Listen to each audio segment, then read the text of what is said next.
All right, everyone. Welcome to another episode of David's Saturday Night Sitback. I am personally very excited to welcome Christian B. Roper to the show tonight. Christian is an explorer and filmmaker whose background is in treasure hunting, diving, and the paranormal. From being exposed to the paranormal, he developed an interest early on in cameras and photography. And fast forward to today, he's building a career as an independent filmmaker and TV personality. You may have seen him on the History Channel, or if you happen to be listening in one of the 26 countries that this podcast reaches, you may have seen him on some international films. Today, we're going to be talking about everything from your investigative efforts to shipwreck and piracy expeditions, true crime, and much, much more. Christian, I've been very much eagerly awaiting this meeting since our phone conversation a couple weeks, maybe even a couple months back now. But regardless, welcome to your episode of David's Saturday Night Sit Back, and thank you so much for being here. Oh, sure. I'm really happy to be here. I think it has been. Was that that was in October, was it? I think it has been 3 months, and I think because we wanted to lock down something in November. Right. I think I got busy in November. December comes around. This last minute trip to Costa Rica happens. I'm out of the country, and then I'm finally like, I was within maybe 5 minutes of sending you a message when you messaged me, and we hadn't connected for like 2 months. Yep. And I was like, that is so weird. Like our brains were on the same wavelength, and it took me a day to respond, but I was like, that's just freaky. That's crazy that we were thinking of the same thing, and but hey, great minds think alike. I don't know. But we are going to be talking about the paranormal today, which part of the reason I'm super excited for that is because I love scary movies. Granted, many of them that I've seen are pretty bad. There's not a lot of good ones out there. Huge fan of the show Supernatural. I guess one question, this whole episode will not all be about paranormal, but I guess a fun question to kick off is, since this is of interest to you, I feel like you're either going to say you also love watching scary movies and shows, or you hate them and you don't watch them at all. Do you happen to fall in either of those two categories? I'm more in the second category because I don't watch a lot of scripted stuff. I watch a lot of paranormal, non-scripted documentary content, but I don't watch a lot of Annabelle Returns. Yeah, and then part of it is that I just get freaked out by it because I did have my own experiences, and I knew that there's these stories start somewhere, even if it's completely conjured by someone's mind when they're writing a screenplay. A lot of these ideas, these concepts start somewhere, and the experiences that I had in my life, I just get weirded out and just kind of chills thinking about some of the concepts in horror movies, and I don't like being scared too much. Excuse me. You and my sister fall in the same category. Well, for two very different reasons, though. Excuse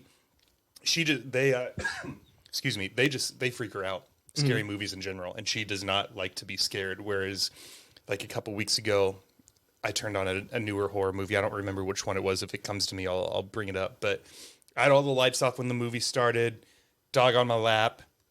We turned it on, and I wasn't anticipating too much because, as I said, most of them I feel like just aren't done that well, to a point where they do get under my skin.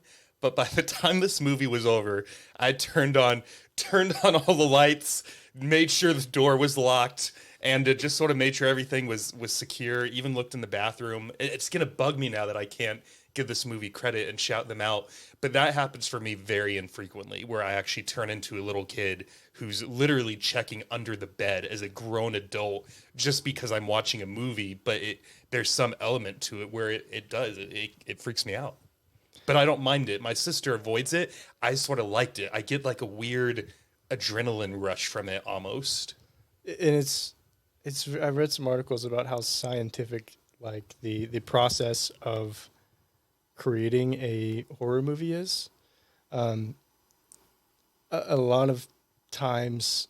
I mean, have you heard how like scripted stuff is being written now with algorithms that can follow? I mean, I was just talking to some execs that were talking about eye tracking technology. They're trying to patent eye tracking technology in televisions now, and there are algorithms being developed in terms of filmmaking and writing that track where your eyes are and looked at how, I mean, when you get anxious, your eyes start moving all over the place. It's very formulaic, or it will be very formulaic in movies to where they know how to manipulate your eyes just based on studying where your eyes go. There are also algorithms that are used by several streaming services that tell when you pause something, rewind, and play it back. Oh. They now study why did they pause? Why did they go back? Why did they replay this part? Was it just a major twist? Was it anything that we can look and see that there is something like physical there that we can study? Like, we know exactly why you paused, you went back, you kept replaying the scene.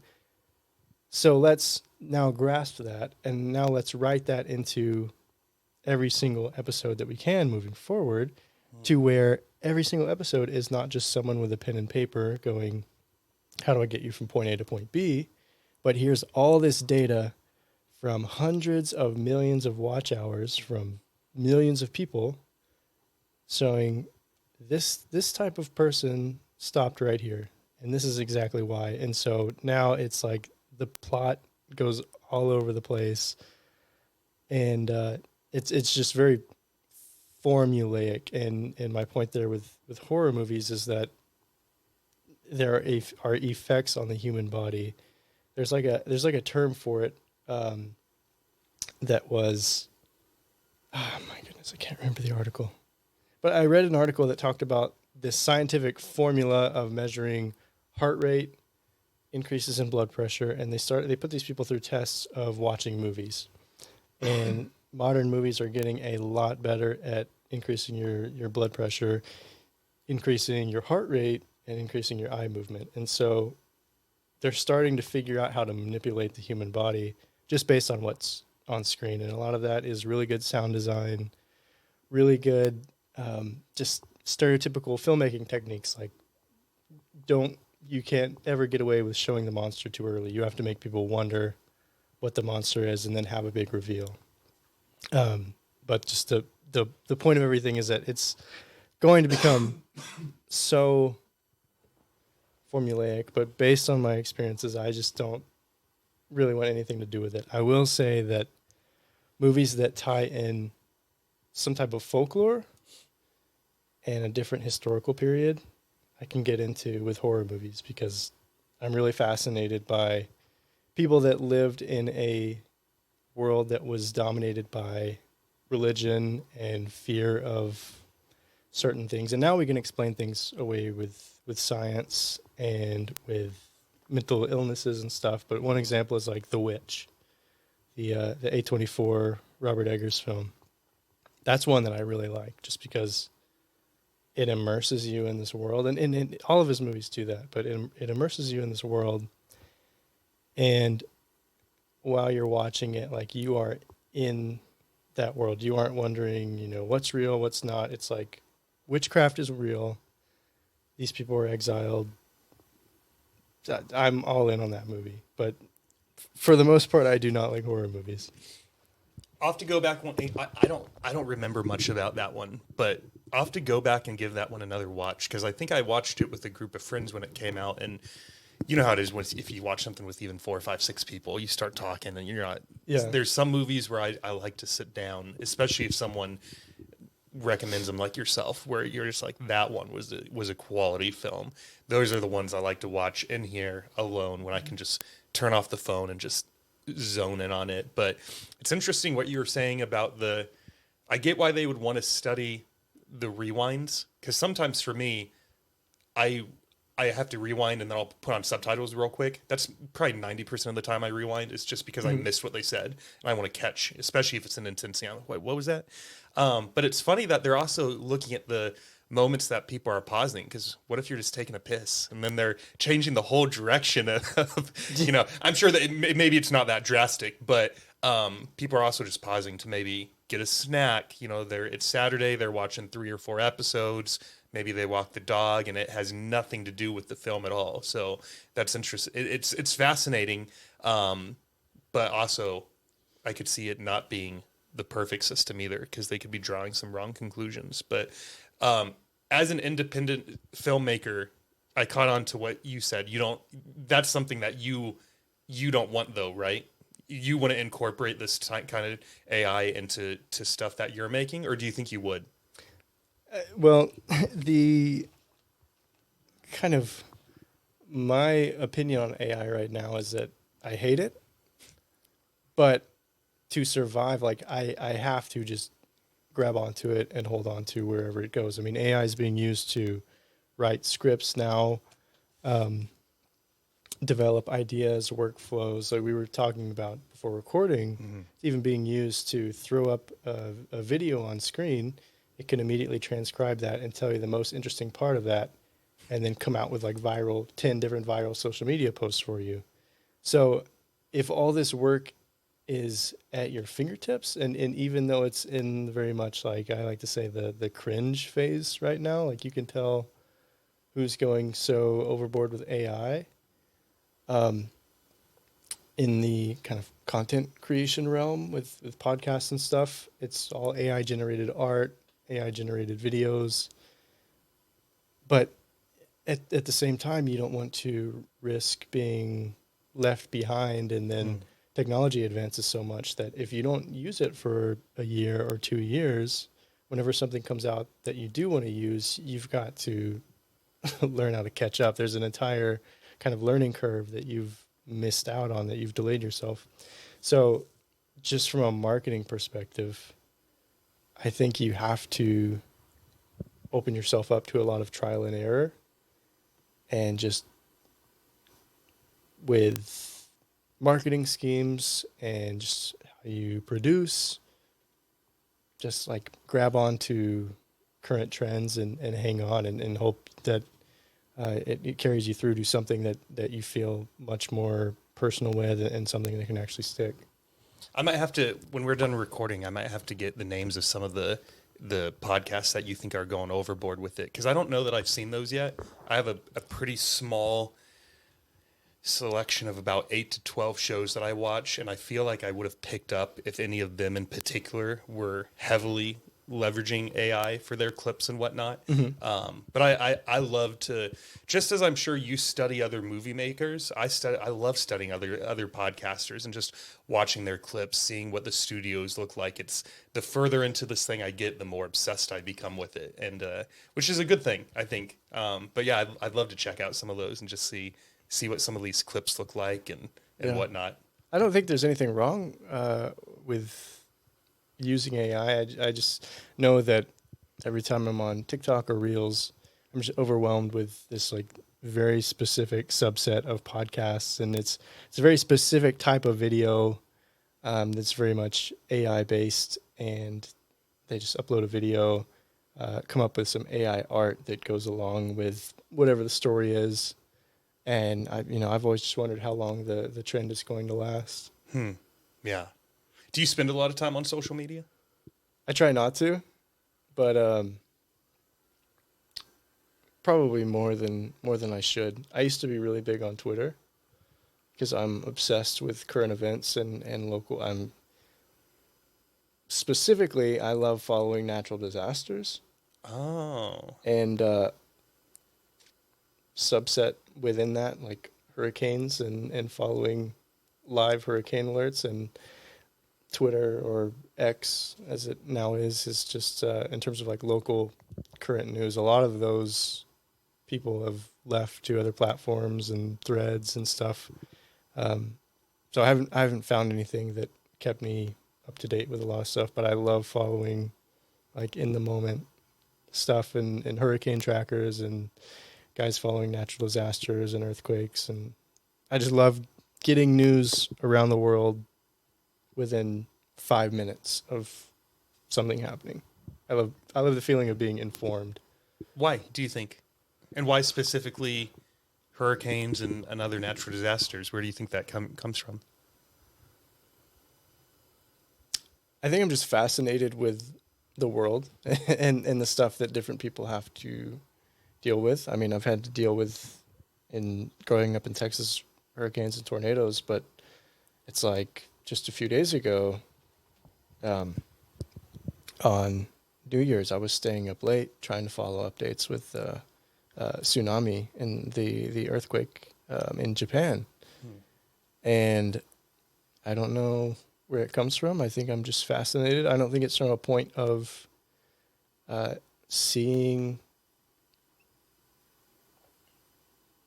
suffering around the world or seeing, I enjoy very good like natural disaster response and things like that. I'm just really interested in seeing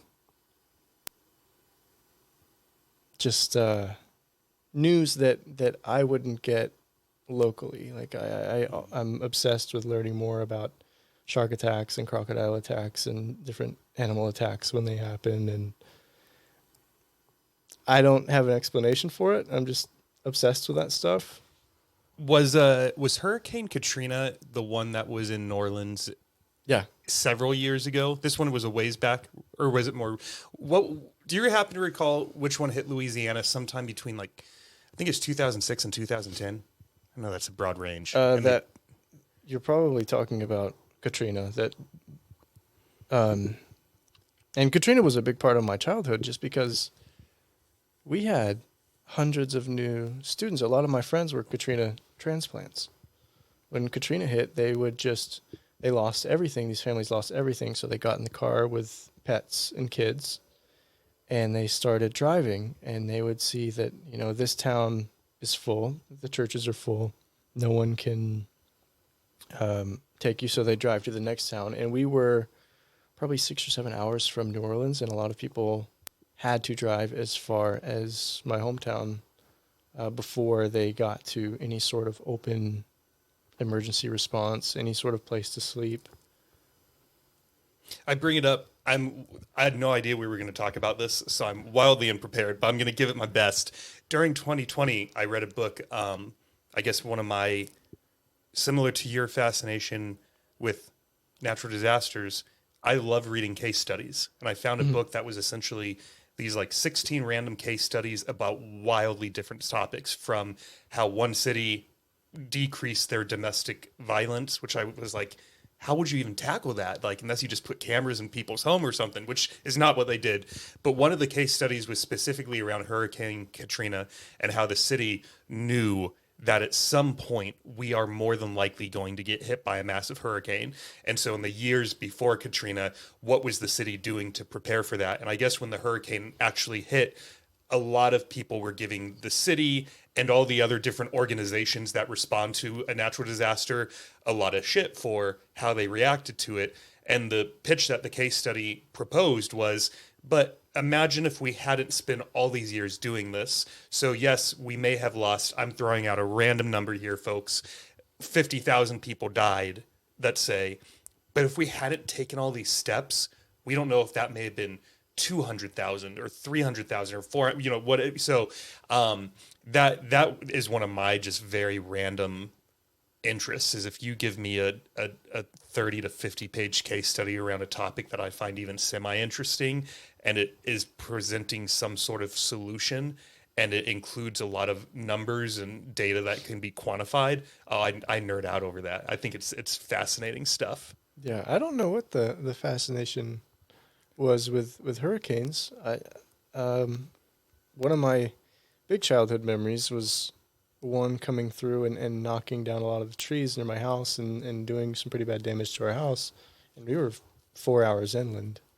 That was in Texas? Yeah. What city were you in at that time? My hometown, which is this very small town. I say very small. It's about 15,000. It's pretty small. Called Jacksonville, which is Tyler, Texas area. It's where I grew up. A lot of pine trees, but we're 3.5, 4 hours from the coast. And I just remember one year, I think it was the summer before 7th grade, maybe, just being wrecked by a hurricane, and I think it was near or just before my birthday, and I had a party and the power was out, and we just had to sleep downstairs. And I remember, like, once you, I've always wanted to experience a large scale hurricane, like a category 4, category 5. Not exactly sure why. I think I'm just obsessed with being in awe. And that probably explains a lot of stuff with my life. Is just, I'm just chasing experience, not always something that'll make me happy. Maybe it's something that I'll come out on the other side with a good story. But I've always been obsessed with hurricanes and natural disasters and just bad news. And I don't know if I have an explanation for that.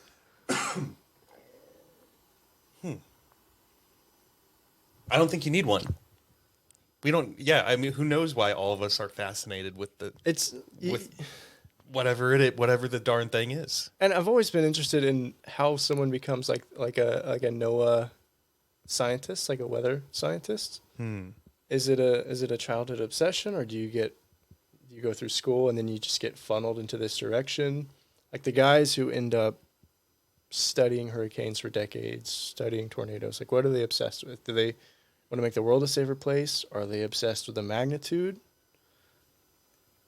Like for me, I don't know if I have an answer to that. I just am very interested in powerful things that the earth and its creatures can do, and how we can't stop that. Like I just find it so interesting that occasionally we get put in our own place. Like we think we've conquered a planet, and then all of a sudden a hurricane will come in and destroy decades of achievements of millions of people in an entire town.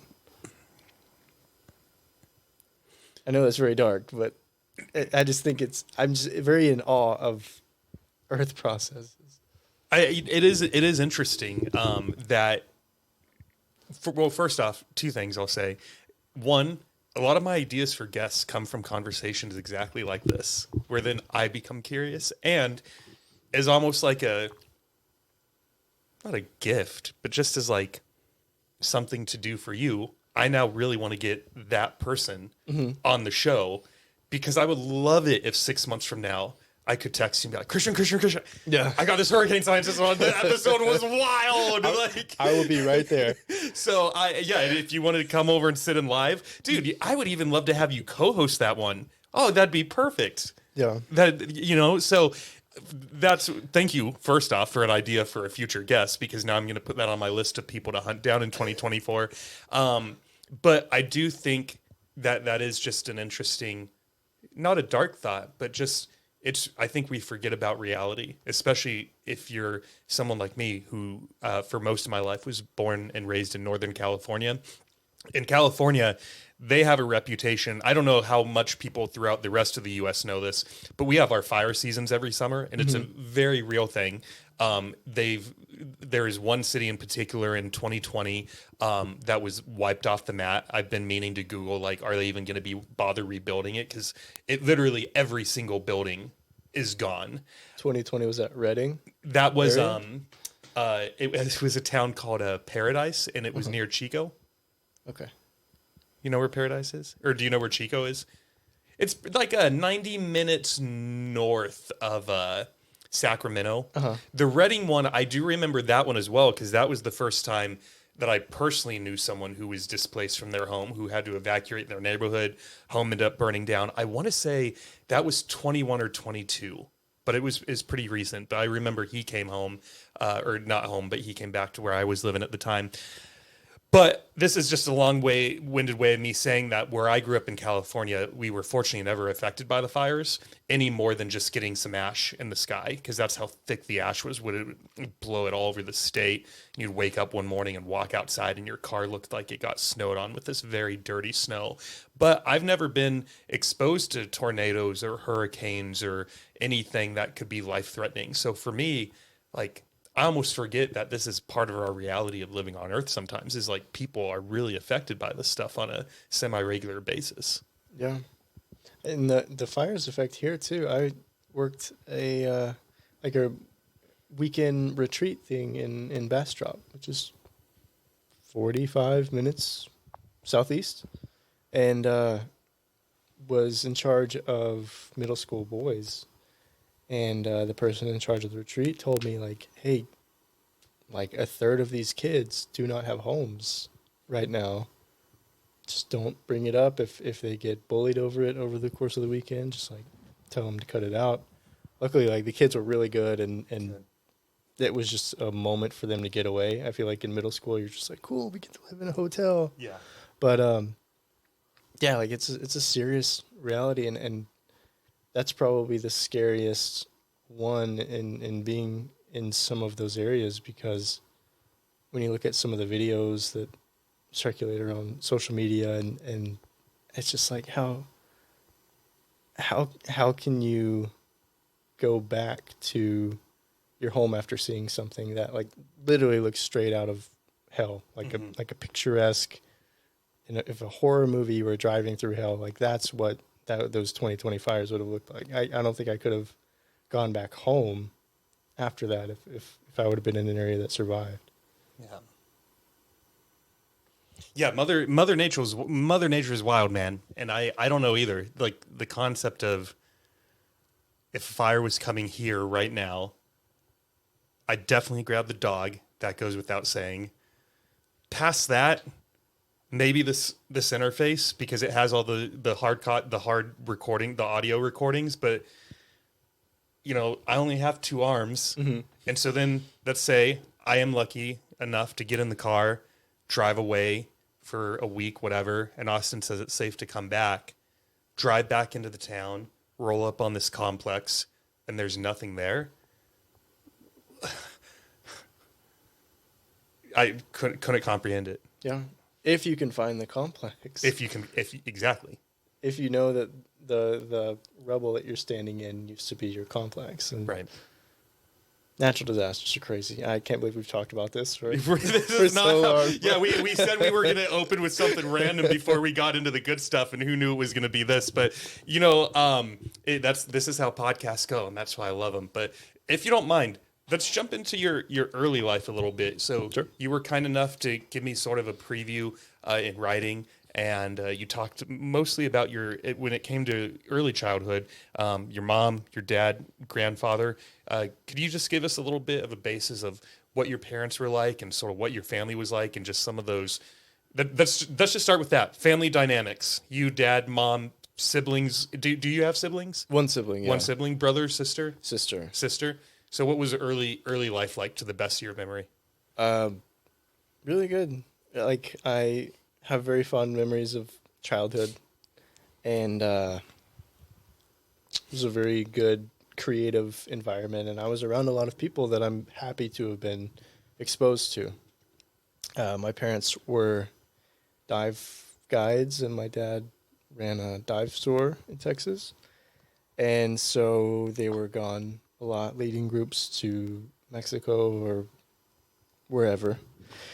And I got to travel around with my dad when he did certification dives or when he did scientific studies of different lakes all over the country.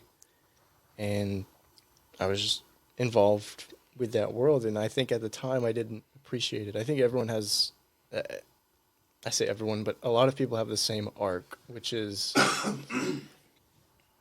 you're pushed, you kind of, I wouldn't say burned out, but you're pushed away from something that you really enjoyed as a kid, and then you end up kind of seeking that again as an adult. And diving for me was a lot like that. Like, I didn't know, I didn't appreciate the world when I was in it, even though I was very young and not really doing anything. But when I was involved with all these scientific studies and being the son that my dad was carrying along, I just, as a kid, I always wanted to do something else. I wanted to play baseball. I wanted to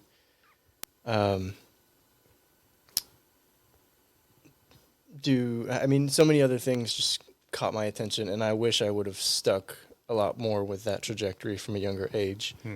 My dad, in terms of life trajectory, was on the verge of accepting a job, or was thinking about accepting a job in dive tourism, I believe for the island of St. Croix. And so, like, my family was very close to picking up, moving to live in a Caribbean resort, and island life would have been it. And he was, I believe it was like the week he wanted to accept it, he was diagnosed with a brain tumor. And he goes, if I pass away from this, I'm not going to fly my family out to the middle of nowhere in the Caribbean. Right. I'm not sure about the medical services. I'm not sure about anything. But if I pass away, you're not going to be stuck on an island. And so, in terms of those decisions that alter a family for generations, that was one of those. Was this now the diving aspect? Is this scuba diving? Yeah. Sometimes, okay, never just like with a snorkel and holding your breath for 2 or 3 minutes or anything like that. Yeah, and my dad was a very good free diver. It's called free diving. He studied. He was an understudy here in Austin of a woman who was an incredible free diver. Her name was Tanya Streeter.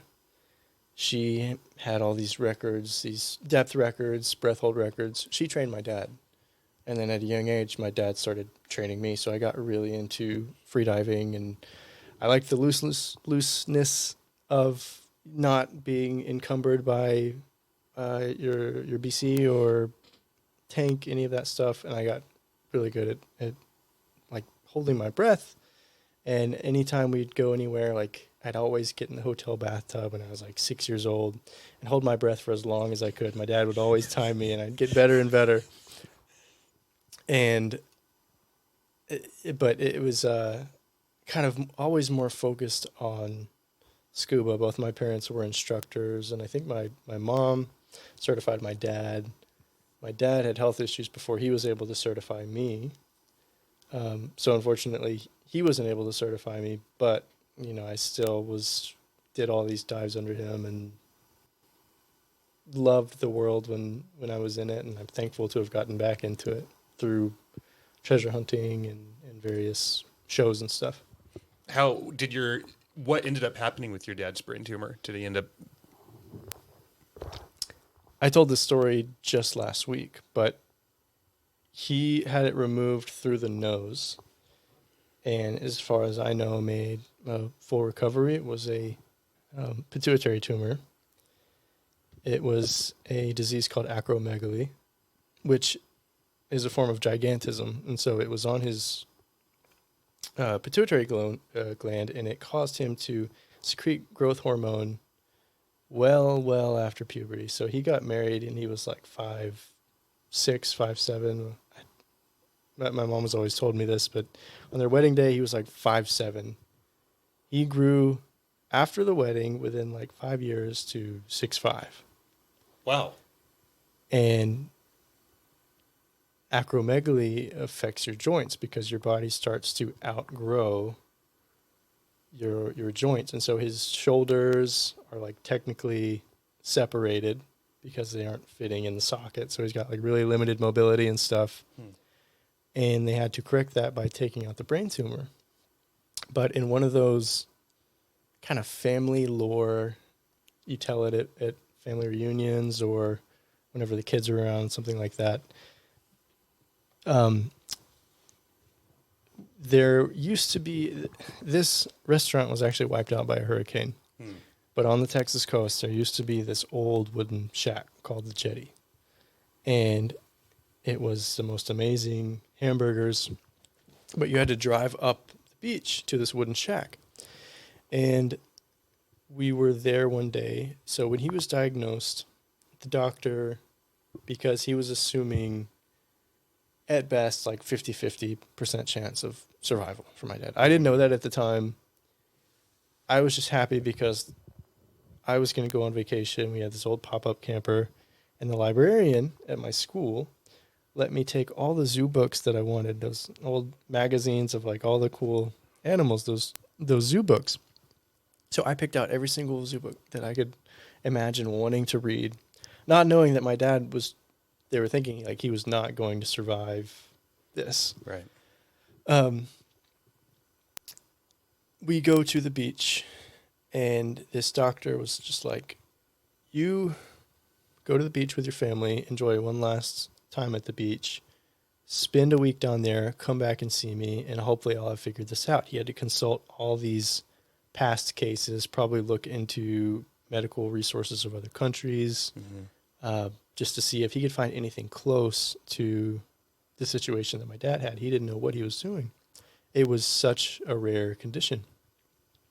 And fast forward to being at the beach in this open air wooden shack, essentially. I think we're the only people there. You can see people, if they were to come, you've got to drive up the beach, drive away on the beach. There's no one else in the restaurant.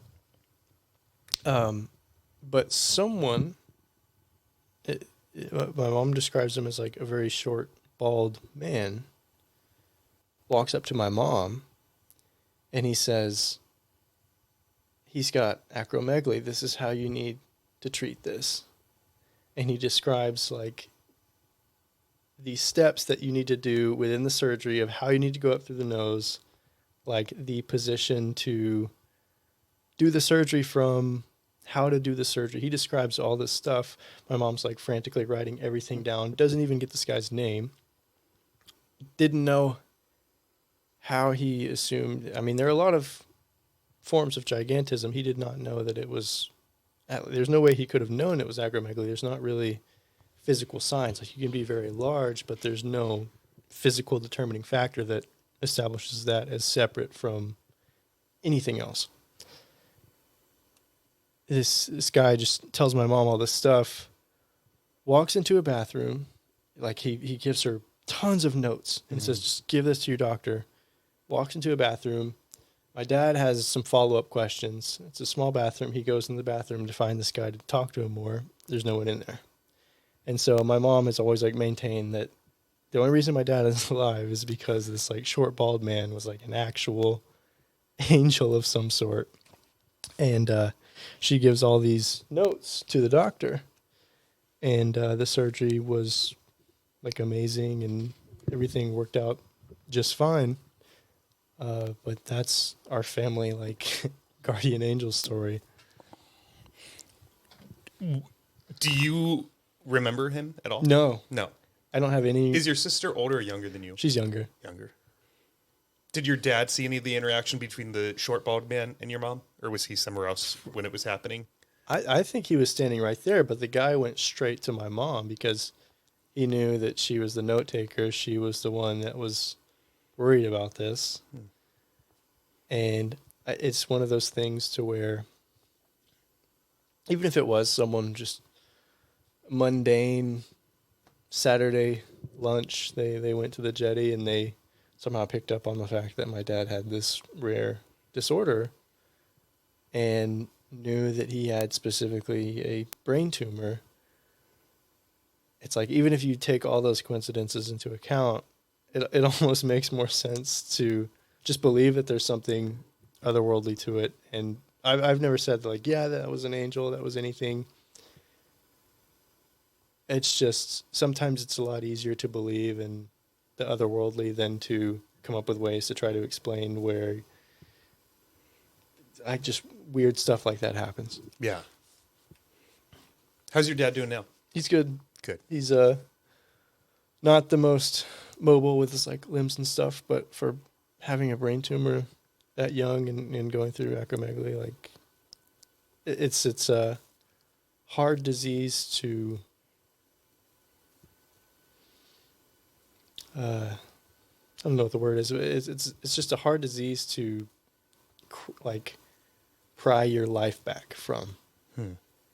Like once it's done its damage, it's done its damage. Like the best thing you can do is just limit it to what it's done so far. Yeah.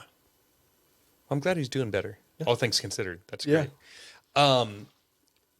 I'm sort of going to shift gears, but I'm not. I'm going to try to Sure. remember to circle back to a question about the short bald man. One of the things that you mentioned to me is a memory as early as when you were 4 or 5 years old, when you were at home one night, one afternoon. I don't remember if you even referenced the time of day, which is crazy to me because I don't have much memories from when I was 7. When I was 7, I was in first grade, and I remember like a pretty good progression of not everything on a daily basis, but like I recall a good chunk of my life from 7 onwards. Pre 7, I remember a dog we had growing up, and one time when she stole a Pop Tart from me. Maybe I remember that because that was a traumatic experience for 4-year-old David or however old I was at that time. But when I was reading this, I thought it was pretty cool that you could recall this memory. But do you know the story I'm referencing? Yeah. Yeah. Could you tell us this one? Yeah. So this is what got me into the paranormal for sure. Like my family was not one of those really big on ghost stories or spooks or anything supernatural. This is just something that happened to me as a very young child, and that happens to a lot of children. And I would say a lot of parents don't take into account that this does happen to a lot of children, and mine was in a situation that there was actually some proof that there may have been something to it.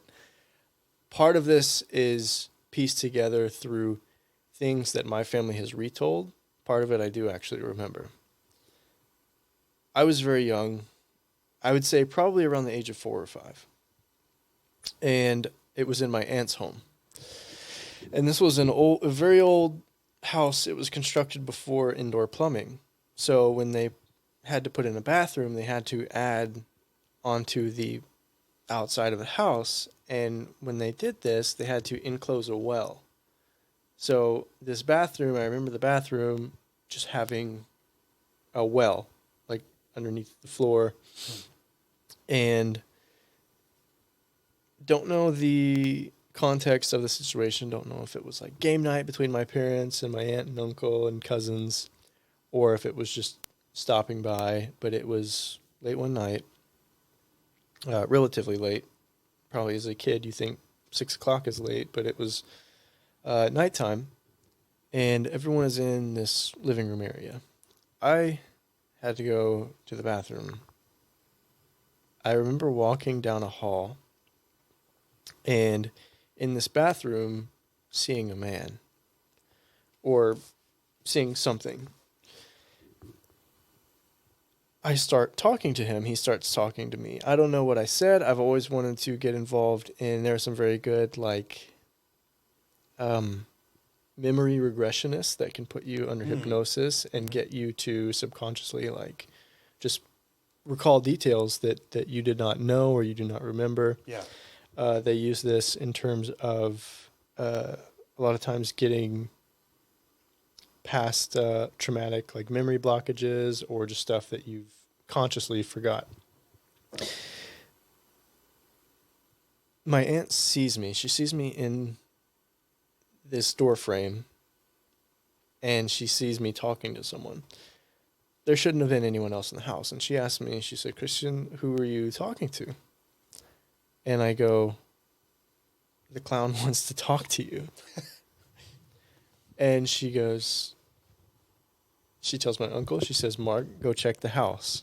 Because immediately her thought is some person, some creep, some pedophile has crawled in through the window and is in the house. I mean, that's like bringing to your mind, that's like conjuring like John Wayne Gacy, like who's dressed up as a clown. And they pressed me about it after, and they go, "Why do you think, why'd you keep saying clown? Like, who's the clown?" And I said it was because there was a man in there that knelt down, put his hand on my shoulder, and started talking to me. And I said he had a really red, like, disheveled hair, and there was blood on his face. Like, he had a bloody nose. I didn't know what a ghost was. I didn't know that blood on your face and looking like that was supposed to be scary. Like, I had never seen a horror movie. I did not know the concept of ghosts or anything. But I just said, "This clown wants to talk to you." Well, things started clicking for her because they had bought this house from a man that had passed away inside the home, and they started having all these men's related items go missing from the house. It was always razors, shot glasses, would just go missing from the pantry. The pantry doors would be open. Stuff would go missing from the bathroom. Shaving cream would go missing, end up on the ground outside. A few months later, she caught me trying to go into the attic. And she goes, why? She was babysitting me, and I said, the clown lives up there. And I don't know the situation of this, but I do remember that there was a group photo of a bunch of men, and I picked one out, and I said, there's the clown, and it was the man that had formerly lived in the home that had passed away. And so that was like a big deal within my family, was that at least in that situation, I was like very sensitive to that guy. They started limiting me going over there. They did not want me going over there anymore. His sister, I think to this day, still lives in the house next to it. And I've always just wanted to, learn more about her. Did you ever know your brother? Like, I didn't interpret anything as being like negative or anything. I don't know why I said his face was bloody and that he looked like very cartoonish or anything like that. That's another reason that I just don't watch horror movies, because I know that I've seen stuff in my life before I ever knew that you could make stuff up for attention. I ever knew that you could just have overactive imagination. Like, this was completely real to me. There's a clown that talked to me in the bathroom. But I've always wondered, in terms of horror movies, like, I know that there is something to something else. Like, we're a big believer in what I call the what if. Like, all of our successful movies are in my girlfriend. She showed me a book. There's like a specific fantasy subject called magical realism, and that's what a lot of our movies are in. That's what a lot of our books in. But it's essentially, there's enough of reality that we relate to, but something is off. There's something extra. There's this magical aspect to it. There's ghosts. There's this other side. There is Harry Potter. It's enough of a real world that we relate to, but there's also magic. Like, we love living in worlds like that allow us to fantasize. And so with horror movies, it's like, I know that there is a little bit to that world, and I just don't know where that stops. And so a lot of it's like with the demonic and possessions and stuff. And I've had, through filmmaking, like run-ins with one of the top demonologists and exorcists in the United States, and talking about like legitimate. When I was in Costa Rica, I talked to someone who put me in contact with a psychiatry department in San Jose, the capital, with a hospital, and they talked about, like, within the last week, there had been priests called in for a legitimate exorcism in the hospital, and they're like, this is a story you need to follow up on. I didn't have time to actually pursue any leads with that, but it's just like, where does the world stop? I think it's fascinating to think about, but I just know I've had ghost experiences, or what I would describe as ghost experiences, as a kid, and it's been enough for me to say, I know that there's something out there. I don't know what it is. I don't know if that was actually the spirit that continued on of the man. A lot of people try to explain it as religion, angels and demons, and I don't know what it is. We also don't know anything about energy. Does energy continue in some way? Does what your essence is right now, can that manifest itself in the future? Can you imprint your energy in some way that you show up in 100 years, just right in here podcasting, and someone goes, did you guys just see that guy in the corner? What in the world was that? I don't have any answers to anything. I almost don't want answers. That's interesting as someone who travels around oftentimes with an objective of trying to solve something.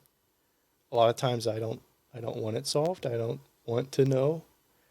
I just think it's interesting. I think it's interesting how it kind of marries itself with folklore and the stories that we tell as people. We always love to reach into the supernatural to explain stuff that we don't understand.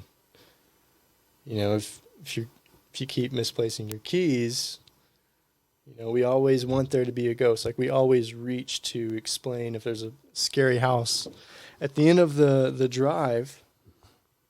We want to explain why it's scary looking. Like we know that it's haunted, and we just reach for these explanations. I don't ever want to do that in terms of like my own life, but I know that's a very long-winded answer, but that is what got me interested in everything. There was also another one involving my grandfather that my sister was also witness to. So two witnesses. She was very young. It was in the back seat of my mother's car coming home from the dive shop. And she started crying. And she kept saying, the man, he had passed away. My grandfather had passed away before she ever got to really know him. She kept saying, the man keeps trying to hold my hand. And I don't have a lot of memory recollection of this, but my mom retells the story, and my dad remembers it, of both cars having to pull over with my sister crying, and then both of us, probably 5, 6 years old, and then like 3 years old, at the time, claiming that a man who I was saying was my grandfather from the waist up had materialized between us in the backseat of the car and was trying to hold her hand. And it was real enough that we were both freaking out about it. Car pulls over. Both of us kids are freaking out. My mom's crying. My dad gets out of the car. He's yelling at my mom's deceased father, just in a protective way, saying, don't mess with my kids. My kids are freaking out. And so I don't have any recollection of that, but that had happened. And so from a very young age, like, I'm not a sensitive or medium or anything like that. I just had experiences that got me very interested in that world. And that was really, and this can be the segue into filmmaking and cameras, but that's what got me into cameras, because at a young age I had asked my parents for a camera, and it was from a validation standpoint. It was like there was stuff happening inside my house as well. My parents would later tell me that there was a motorcycle accident. Someone passed away outside my bedroom window. And I had really weird experiences in my bedroom with seeing stuff. And I was just like, you got to believe me. Like, I want a camera so I can walk around. And I just want to take pictures of weird stuff in the house and that I was experiencing at that time. And so that, I put cameras down for a little bit, but that was the kind of the short answer of how I got into that world. Why I picked up cameras. It was from I want to capture a photo that shows you I saw my grandfather. A couple follow-up questions for you. Yeah. One, when you started the story, one of the things that you said that I thought was really interesting was that it's not just you, but there are other kids as well who are seeing things. And I hope I don't misquote you, but parents might deny or write it off, or it just made me wonder, is there any type of organization or any kind of reputable source that is tracking reported ghost entity sightings? Do we have any idea how many kids in the US have claimed to have an experience similar to yours? I would say yes. You've got to track it down somewhere. The closest that I can think of right now that you can definitely find something adjacent to is the University of Virginia has I think it's called the Parapsychological Research Institute. Okay. Maybe it's the Psychological Research Institute. One of those two. They did very exhaustive studies on children that were reporting past lives. And they did these very specific scientific tests of, had psychologists go out and meet with children, ask them, you know, when you talk about your past life, and I experiences like this as well. I at a young age in life, I thought I was like, I would just have these streams of consciousness. I will never claim reincarnation is real or anything. We just do not know how our mind works, and how we can just, maybe you're tapping into someone else's consciousness. I will say that even though we have very smart scientists and have figured out a lot of the world, we don't, as a species, we don't know anything yet, like in the grand scheme. But they had studied these kids, and a lot of them, there's a show that aired on, I believe, A&E, and it was called The Ghost Inside My Child, and a lot of it focused on this University of Virginia study. There's also a recent Netflix series called, is it Beyond Death? It might be, but one of the episodes focused on children reporting very strange things, and they would, you know, have 20 photos in front of them and say, "Show us your old house, show us your old parents." And in this study, a lot of these kids passed like with 100% success rate. Wow. In terms of ghost sightings from children, I would say we probably do not have very good data on that. It'd be so hard. I know we have some. I think you're also getting into age-related problems with parents not believing children, parents not knowing where to report, children just having active imaginations. You've got to have some entity over the top, kind of fact-checking stuff, saying, is this a credible report that we can even cite? I just think it's fascinating, like imaginary friends, things like that. There's something to a lot of what kids, a lot of the weird stuff that kids will talk about the first probably 6 years of their life. Well, you bring up a good point too, that from the perspective of a 6-year-old or younger, they probably don't have the ability to tell a story with some sort of, I don't want to say malicious intent, but when you were talking about the guy, you know, why would you tell us, why would you know that's supposed to be scary? Why, you know, kids are, you know, one of the thing I like about kids is that they tell the truth, even when it's blunt, and it can sometimes be hilarious. And then in other times, you know, then they tell a story about a ghost, but we write it off and, oh, they must be. Yeah. You know, but they wouldn't have any intention to lie to you. So I've never heard someone articulate like you did, but yeah, kids don't, 4, 5, 3-year-olds, they don't have any reason to, what's their incentive to lie? Yeah. And to me, like, if I were to find out that by some way I could travel back and see that I completely like misviewed the situation, that it was not a man there, that I saw a life-size cutout of a clown, I wouldn't care. It wouldn't upset me, because it still was enough for me to carry that weight of always having an interest in that field, in that world. Right. But yeah, kids, they can definitely manipulate. Right. They can learn to lie. Right. But then again, why? Right. There are some cases to where, I mean, that book recently, I think this has been done several times, but the book about where they claim the children died, went to heaven, talked to grandpa, were revived. They got the shock, they were revived, and the parents write a book about it, and you find out the parents made it all up, coached the son to say certain things. Situations like that happen. But especially where I grew up, that was it was filled with the religious undertones, and it was like anything not mentioned in the Bible, anything that could possibly have a tinge of evil or anything not of God. A lot of people talk about ghosts and they immediately go, that's not of God. That's not of the Bible. Um,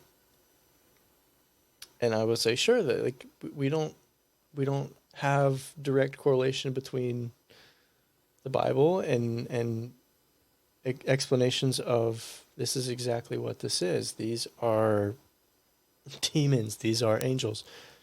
We don't know. A lot of people reach for religion to explain that, but I don't.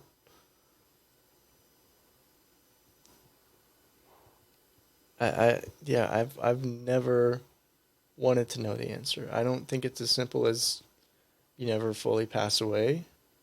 You know, I don't think if you passed away in the next like hour, I don't think that you would have a spirit here just walking around with nothing to do. Hmm. I don't have any answers. I don't have, and I know that's a terrible answer to just say that I don't get it at all, but I just had experiences that got me interesting and that got me interested. And yeah, I don't even know what the original question was. I was just talking about how I was noting I appreciated your perspective that as a 4 or 5 year old you didn't have an incentive to necessarily make that up. You know that at 5 years old, at 9 you might have a kid or probably do have a kid who looks for attention. I know I did at 8, 9, Yeah. 10, 11, but at 4, I don't Yeah. think you can even grasp that yet. Or maybe if you're very very neglected as a kid, maybe naturally then you're learning that at an earlier age of like, what do I got to do to get some love and some attention, some warmth and whatnot. But the other follow up question I wanted to ask you before we moved on to film and whatnot is you mentioned that when the two in the second story, when the two cars pulled over, your dad got out and was yelling at Grandpa. So did you ever ask him later? Did you see something? Did you sense something? Why did you get out of the car and yell at what we were seeing? I did ask him a few years ago, and I remember him saying, or just alluding to yelling only because his kids had been affected. Like when I'm sure when you're a father, when you see your kids crying, you immediately want to resolve that, and you immediately have a kind of ill will toward whatever upset your children. And obviously, you don't want to yell at your wife's deceased dad. Right. But in the moment, he was just like in dad mode and wanted to protect us and didn't know what was happening. It was just all caught up in the moment. I don't think he saw anything up until recently. I think he was in denial about a lot of stuff. And then he finally opened up that, yeah, at a local junior college, he had actually had an experience of something. I don't know the full details of that, but he's like, yeah, I do actually believe in the paranormal and the supernatural. But in that moment, it wasn't from a place of seeing something or anything like that. One thing you mentioned to me is that your aunt's house eventually got torn down, didn't it? Yeah. Do you know why? They built a new one in front of it, but they would have stuff disappear from that new house and end up on the floor of the old house. So it didn't change anything per se. No. This similar Yeah. similar stuff kept happening. And it was purely just to build the new house. Yeah. Let's get something interesting. Okay. Before I forget, there is something I wanted to get your take on. You ever heard of a town called Placerville in California? Mm-mm. It's a little bit outside of Tahoe. It's between Sacramento and if you're driving up to Lake Tahoe to do some snowboarding, skiing, whatever, it's a little town on the way there. And we heard that one of the hotels was haunted and that there were stories of people leaving in the middle of the night, just in a frantic about, something happening in their room. They wouldn't pay their bills. They grabbed their luggage and they left. Mm-hmm. And so me and 6, 7, 8 friends thought, let's all go stay the night there. We'll book a room. We'll enjoy the town. We'll get dinner and just sort of see what the town has to offer. So we drive up to the city. Didn't tell the staff why we were there. And we did our day activities, get back to the hotel, and me and my friend we were staying in a room together. We go to bed, and we had been in bed for like maybe 30, 45 minutes of that, and something, I forget, a book, a mouse, or TV remote, something flew off the table. AC wasn't on. It flew across the room. And that was it. And we sort of sat up, turned the lights on. We're like, whoa, something happened. But then the next day we checked out. And at that point, one of my friends, he told the staff, he was like, yeah, we came by because we heard the hotel was haunted. Like, oh, we had all talked at breakfast too. Did you guys see anything? We were the only ones who had something happen in our room. Everyone else, normal hotel, nothing at all. And so when we told the staff that, they were like, yeah, we actually, and we don't know, like, I've always wondered, is the staff just like, are they assigned to tell us what they were about to tell us, or did they actually mean it genuinely? But she said, yeah, the people who experience something are the people who are traveling through, who have no idea that it's haunted, who do not know anything about us. They haven't heard of us. We often get groups of people like you guys from around California who hear their hotel's haunted. So they come out for a couple days, they book a room, and 99.9% of the time don't see a thing. And I don't really know what my follow-up question is for you, except to get the give you a break from talking, I suppose, for a few minutes, and just to get your 2 cents on, as you have been doing some filming and some investigating around paranormal, have you ever heard of anything similar where if someone's seeking it out, they're less likely to find it, or just, I don't know. What are your thoughts about that particular hotel and that story in general? Um, yeah, I think a lot of hotels follow the same game plan of, if we really lean into this haunted moniker, even if there's nothing to it, it will just attract big crowds. I mean, death and the macabre, and it's called dark tourism, this proclivity we have toward things that intrigue us, involving dark subjects. It's big business for hotels, and for, I mean, one thing that's come about in the last like decade are these walk around every city, these massive ghost tours. Right, the zombies, and they'll tell you the dark history of someone fell from this skyscraper, and the hotel owner committed suicide here, and then right down the street, there was another murder. It's big business for a lot of these new industries, for the service industry and for hospitality. I will say that I have had, I call it an experience, and I don't want anyone to think that anytime something weird happens, I'm like, yeah, that's a ghost. But in Jefferson, Texas, at a place called the Excelsior Hotel, I did have, in 2 different visits, what some people would probably call experiences. One time it was a door opening, handle turning, opening on its own. And the second time it was, we were checking in. The owner that was checking us in, it was like a really old, I think they're like maybe 10, 12 rooms in the entire hotel. They get a call from the back. It says it's coming from the kitchen. We check in late at night. She mentioned someone by name, and I didn't know who that was. We assumed it was like some guy that worked in the back in the kitchen. And she goes, no, he's the spirit in the back. Apparently he knows how to manipulate phone lines and call me when someone's checking in. I'm like, that's kind of freaky. And she says, I think it was during COVID, and we were like the only people in the hotel. She was the only person in there. And she goes, yeah, there's no one in the back. He just calls up here when someone comes in. And she probably made a joke like, he's upset that someone else is in the hotel tonight. But those are my 2 experiences. I did pitch a show once on haunted hotels. Didn't go anywhere.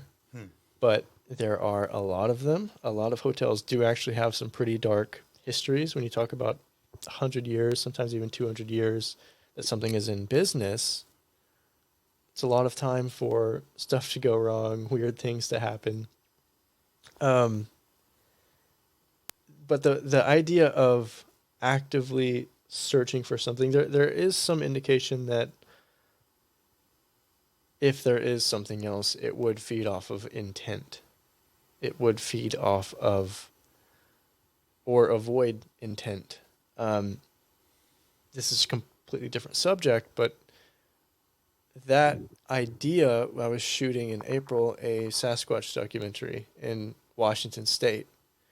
And we went out to these different, hot spots. And I was just like enthralled the entire week because I was around all these crazy people and all these crazy stories. And I was like, I really hope I see something, really hope I see something. Nothing. We had gone out in the woods with nothing but night vision cameras and like a giant speaker playing crying baby noises. Exactly what locals told us to do if we wanted to have an encounter. Did all this stuff. We filmed on Native American reservations up there. Did the traditional stuff that they said to do. Absolutely nothing. And then finally, someone on that reservation told us, basically like, yeah, you white people look for it the wrong way all the time. It's all about intent. When you look for them, they know that you're looking for them.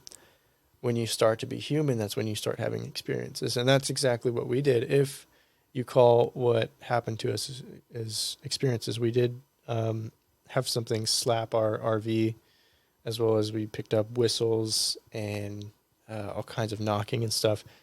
And the most human-like activity in the middle of nowhere, snowing south slope of Mount St. Helens, in this RV, as soon as we started to act human and we started having this activity happen. And then when the activity happened, we go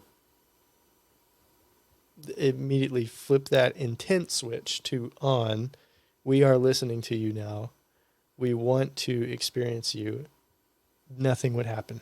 Like for an hour, 2 hours, we'd go back to playing cards, talking normal, like nothing happens. And it may just be like noise level, but from our perspective, it's like, yeah, every time we look and want to experience something, whether this is supernatural, whether it's just an animal or just whatever we're hearing right now, whatever we're experiencing, whatever just slapped the RV,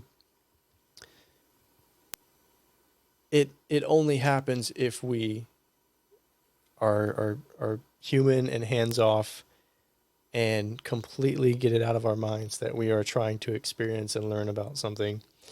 Obviously, a lot of people will say, sure, that's the easiest cop out for something that does not exist, is saying that when you look for it, it knows you're looking for it. And so it's always just like just around the corner. But yeah, like it's hit or miss. Some places I've been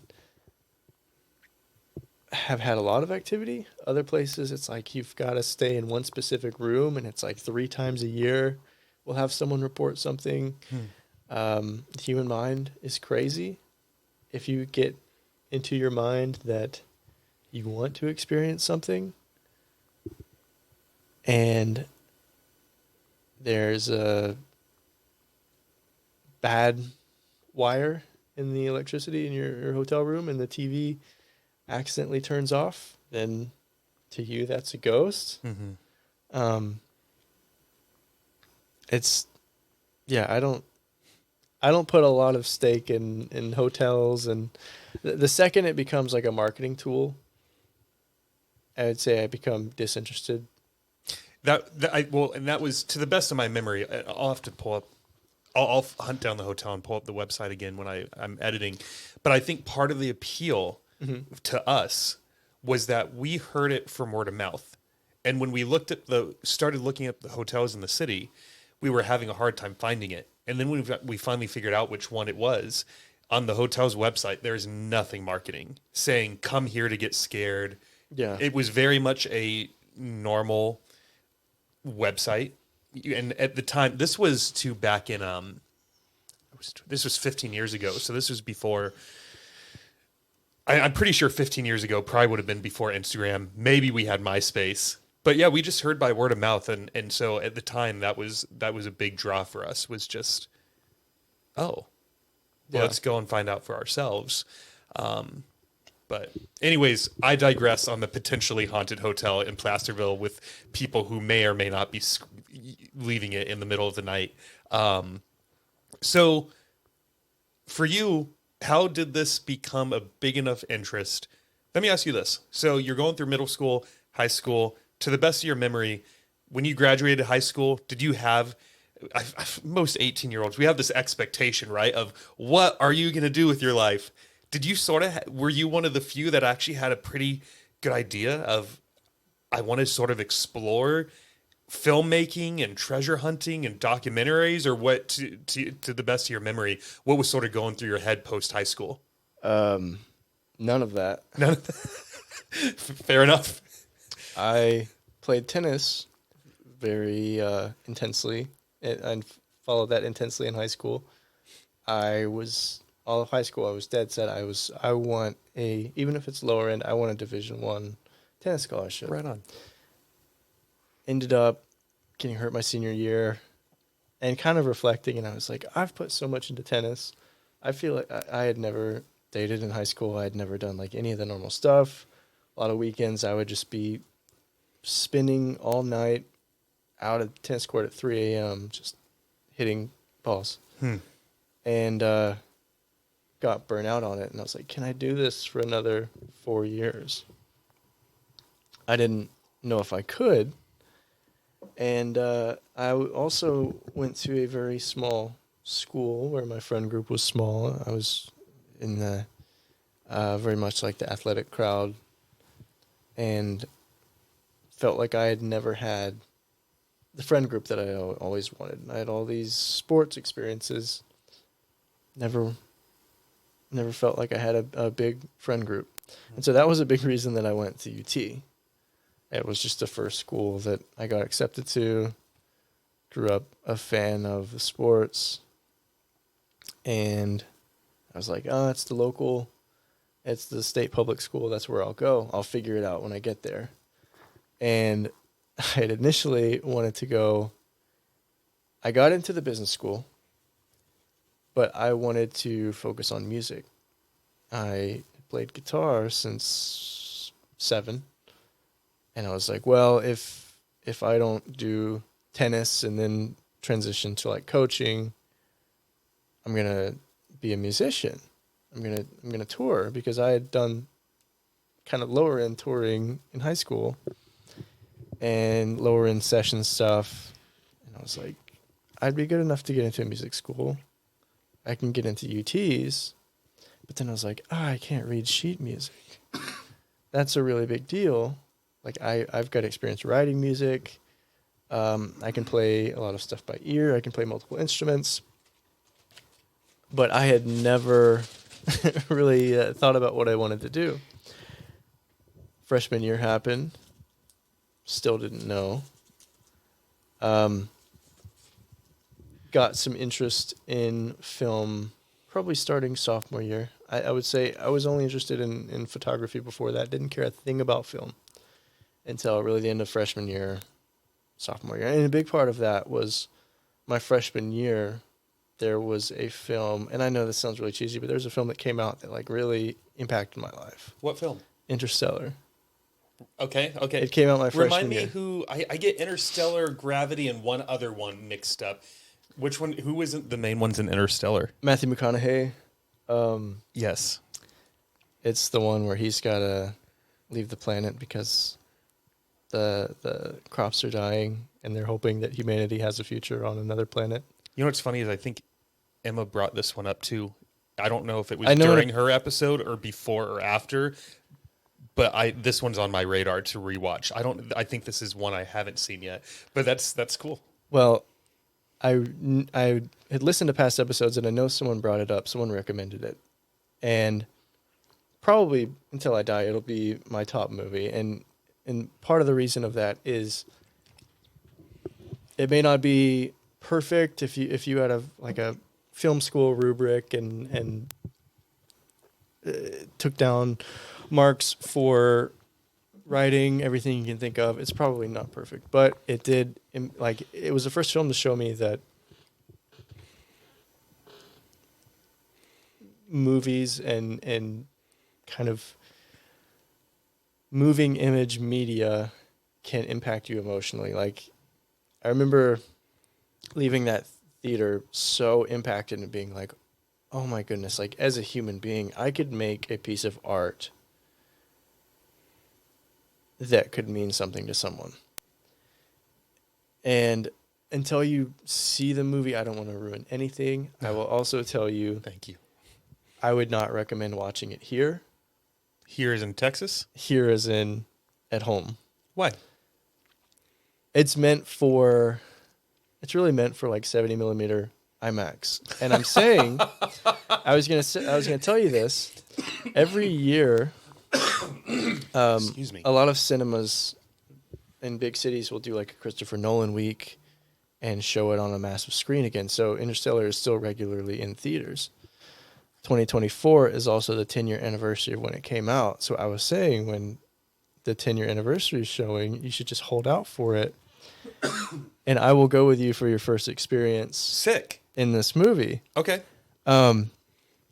It's just not what you think. Like, I've never been impacted by a score or like a plot of that gravity, and it had nothing to do with my life. I don't know what it's like to be an astronaut and be called upon to like try to save the planet.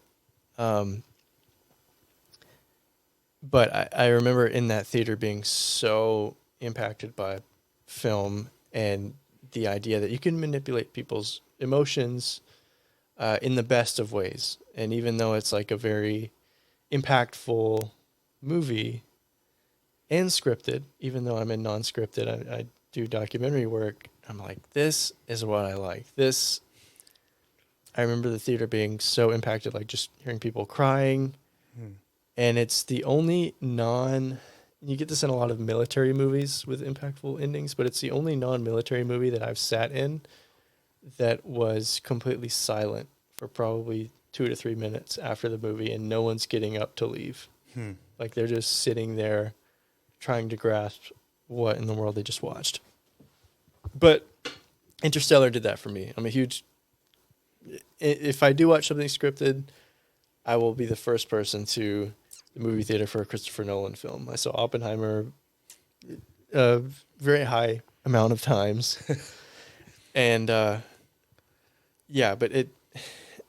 that experience my freshman year, along with living with film roommates and just having an exposure to it, I'm like, I like this. I like the creative aspects of it. There's stuff that I haven't tapped into since I was a kid. I used to be a really successful drawer, won a lot of awards, was featured in like Sports Illustrated magazine for just like hand drawings as a kid. Completely gave it up to focus on sports. I'm very pick something up, try to master it. Once I feel like I've mastered it to the point that I don't want to be the best in the world, but once I'm satisfied with a level of expertise in something, I'm just like, let me move on to the next thing. So I'm always just constantly jumping, or at least I was as a young adult, as a kid. But my big break in filmmaking really came on accident. It was after I had graduated. I had graduated with a very generic like marketing with a focus in kind of creative marketing, like how businesses use content to drive people to their businesses. Like it's as simple as that. But I hadn't tied anything together, and I've never done anything with that. However, I would say that I've gained infinite knowledge from those experiences and learned how to market myself and used it to run an independent business. So it's been very helpful. I've just never followed the pipeline of, here's this, I need to run social media for a company. That's what a lot of people did. I was in a very actually like there weren't a lot of guys in my classes. Once I got further on, I was one of the very few guys in this like creative business track. A lot of the guys pursued finance, accounting. I don't know what it was, but that was never pushed on me, and I know it's probably because I grew up somewhere where there was like one accountant in town. I didn't know what that was, and You're better off not knowing what accounting my is. my hometown idea of investing is keeping money in your mattress. So like I just didn't have those experiences that said this may be something I'm interested in. Now that I've seen it, I would not have been interested in that. It's just I need something else, and I don't. It's not anything bad. It's just I fully believe certain people have certain experiences that mold them to being perfect for something, or there's no problem with experiences completely ruling you out of having an interest in finance or accounting. Like I think that certain people, I mean, just biologically, we've always had, as a human species, we've always had different roles. Like there's scientific studies now. This is completely different. I love fun facts and trivia, so I'm sorry that I've just thrown all this stuff out there, but people always got yelled at for staying up late. And they said, you know, humans need to sleep from this time to this time. Well, there have been studies out there that have shown that some people may actually be biologically hardwired to stay up through the night. These were your genetic, probably centuries, that as people are sleeping, they were the ones keeping villages safe from lions. And I mean, this is a whole podcast topic in itself, but Right. we're doing so much with jobs and just societal change as a whole that's opposite of what we've been biologically built to do. Like, I don't even know what I'm getting into. Well, I can ping off you a little bit by just saying that when I was in school, up until my senior year of high school, the only thing I was ever good at and always got like 100% A plus every time was English. I was great at writing, but like math, sciences, everything else was a struggle. So then when all my friends started going to college, did not go to college for one reason alone, which is I'm not going to do what everyone else does. No logic, to this, except I'm not going to do that.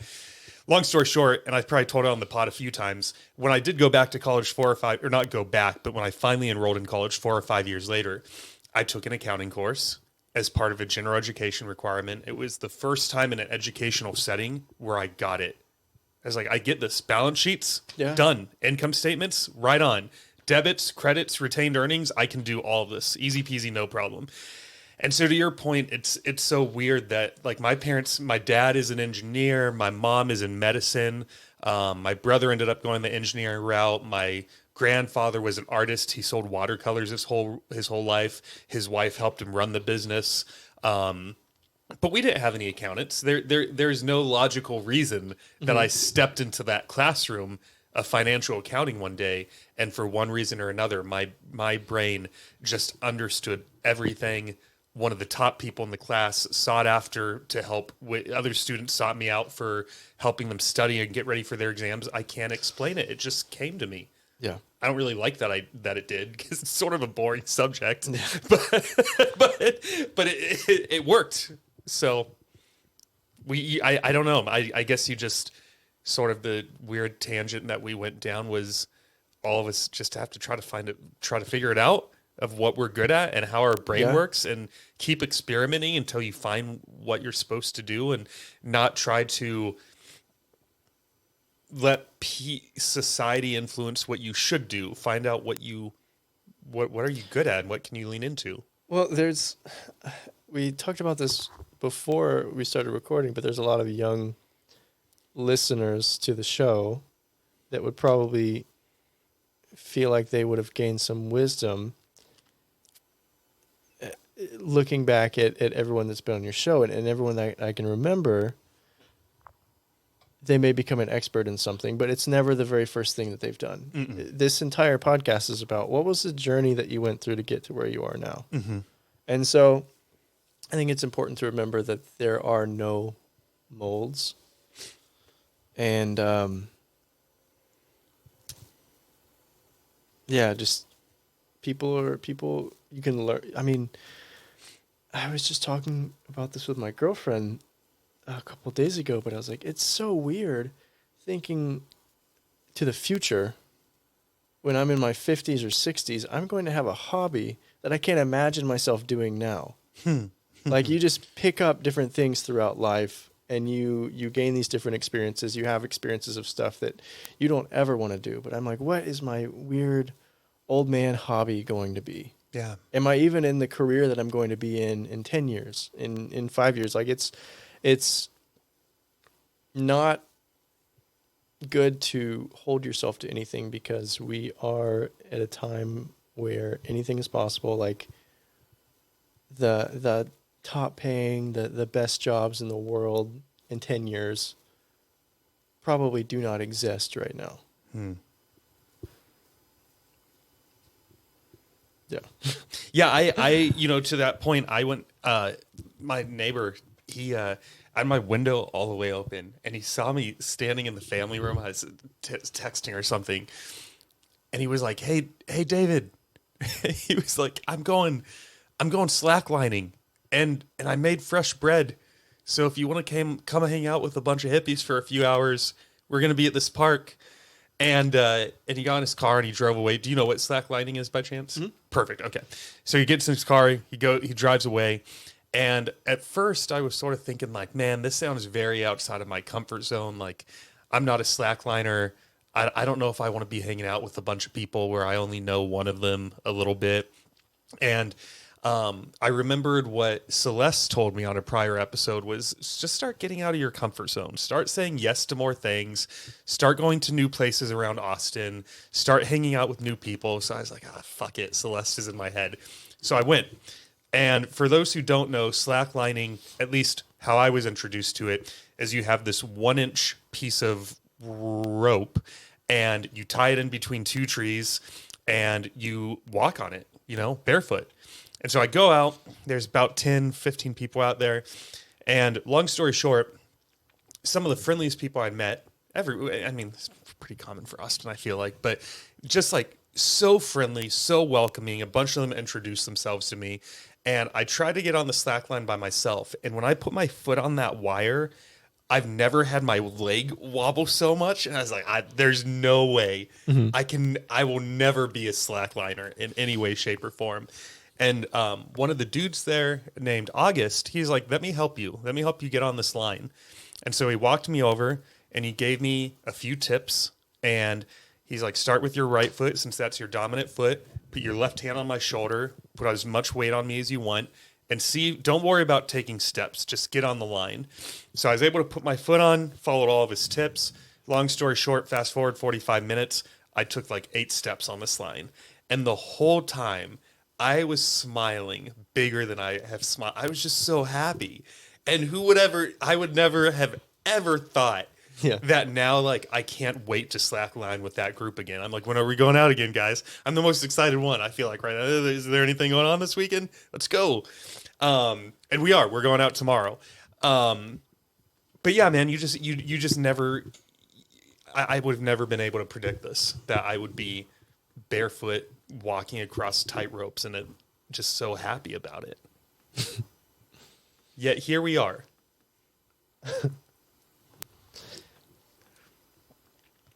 There's have you seen Nathan For You? Mm-mm. Okay. This is my recommendation. I would say you can watch this at home. It's on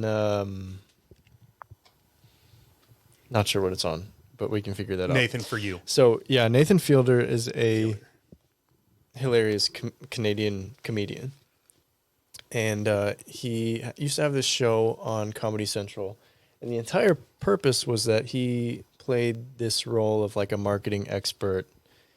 And the entire premise of the show was he went around to small businesses or just everyday people. And he's like, how can I help you with marketing? How can I help you better your image, attract more customers, whatever it is? But the whole point of the show is that he does these absurd like gimmicks to help a business, and it's a Comedy Central show. It's very funny. He goes to extreme lengths just to promote a business, and it's always like the worst way to promote a business as possible, but it's for Comedy Central, and it's got probably hundreds of thousands at the time, millions now of viewers, and these people will get eyes from that way. But they have to go through this like gauntlet of just him coming up with insane ideas. A couple of them that I can think of from the top of my head, like a yogurt shop that does like it's like poop flavored frozen yogurt. And the whole idea was like just to make this marketing ploy to bring people in. Like, is it real? Right. It actually was modeled after poop, and they like actually served it to people. But the show is genius. But there's one episode where he helps out this guy named Corey, and Corey was this. I don't know why this made me think of this, but Corey was this very nerdy guy, loved arcades, and the whole mission was like, we have to get. It was like Corey's grandparents think he's a failure. He never gets out of his bedroom. He never stops playing video games. We have to come up with this scheme to make it appear to his grandparents that he's actually doing something with his life. And so they had set up this like fake walk in between these two high-rise buildings in LA, where Nathan would actually be like basically slacklining across these 200-foot tall buildings. Okay. And there would be a crowd down below, and it'd be the grandparents, and Nathan's actually in like an exact replica, like Hollywood makeup of the initial guy. And it's like, we want to make it look like he's doing the slacklining across these two buildings for charity, and his grandparents are like, oh, we didn't know he could do this. Like, we love our grandson. We're so proud. But it was this comedian the whole time. And I don't know why, but your story made me think of that. And so now I can't get that out of my head. Well, it's a slacklining story. Yeah. So, yeah, no, the synapses are firing. You know, you just ran a zip. You hear zip line, or not zip line, not even zip line, slackline. Yeah. You think of that show. No, that's cool. I'll check it out. Back to you. So you graduated college, and at that point, actually, let me rephrase this question. When did looking for treasure and piracy, and I believe you were told when you were a kid, Yeah. a legend of a pirate, and that's when sort of you got introduced to that side of things? Yeah. I was 7 years old, and like I said earlier with my dad, I was taken all over the place. He would be hired out to do dives. He would meet up with other divers in the country.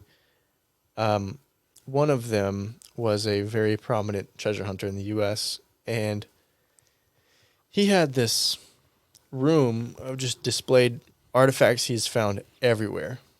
And I remember being just open-eyed, probably 7 years old, looking at these display cabinets of like all these gold coins, this Spanish scabbard that he had, like a blunderbuss, like a Spanish gun, all the stuff he had pulled off of shipwrecks, all the stuff he had found on beaches and rivers and lakes. I was just amazed with all of it. And I still have a vivid memory of this, and I'm surprised that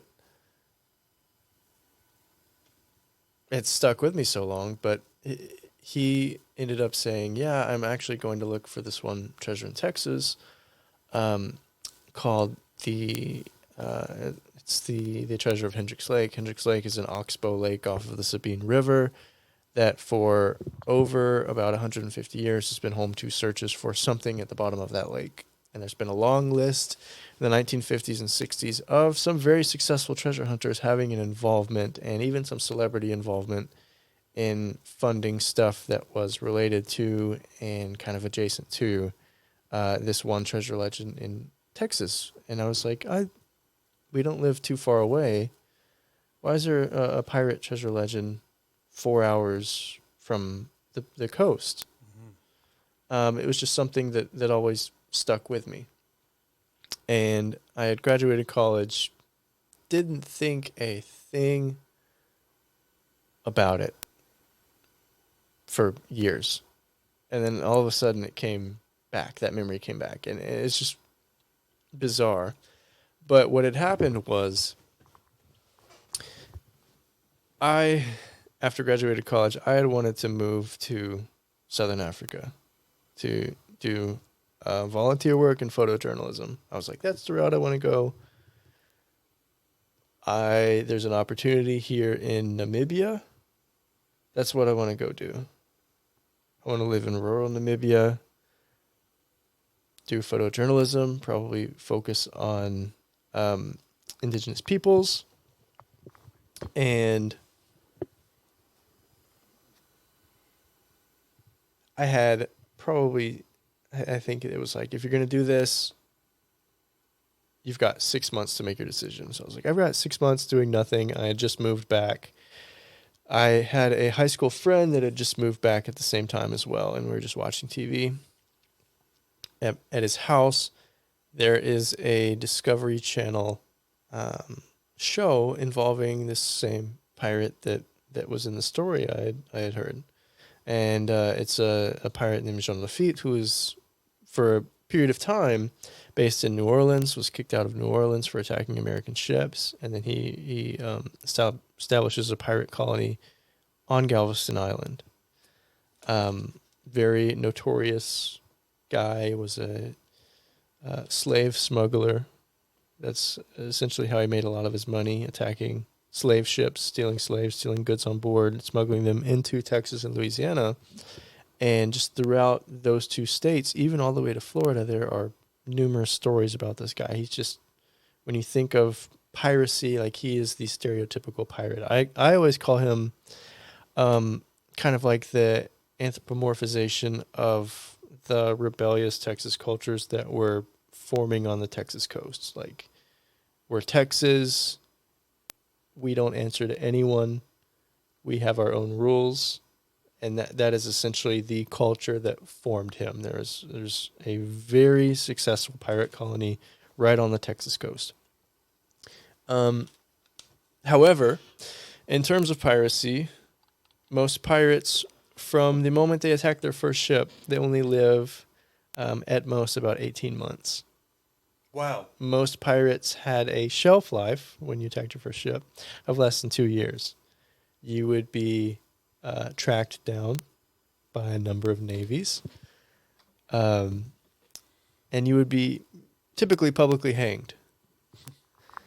And piracy was a big no-no. And the Lafitte's, there were two brothers, Jean and Pierre. They were considered by a lot to be really the last two great pirates, the last two notable pirates. The age of piracy had long passed, really by over 100 years, by the time they become successful. And piracy had switched to attacking these gold and silver laden ships going from Central and South America back to Spain, stealing the gold. The wealth and the valuables had changed to slavery. You know, as slavery started being outlawed in the United States, there were a number of people that would attack slave ships, bring the slaves inland, and then resell the slaves. And it's a really dark part of American history, but out of that, you've got a number of treasure legends, and it really adds to the kind of evil allure of who these guys were. And so throughout Texas, you know, every river has legends of, you know, this is where the pirate took unruly men who worked under him upriver and then cut their throats. And then there's just so many legends like that grew out of these guys. I just grew up with a lot of stories of them specifically, with how often I was on the coast. They were talked about constantly, and growing up near the story and having treasure hunters that my parents were friends were, and that I would come into interaction with at a very young age, telling me stories of them. But this one day, I was with a friend, and the reason we had gotten together was just to have fun. It was like the week we moved back, and we're like, let's just watch TV, let's do something.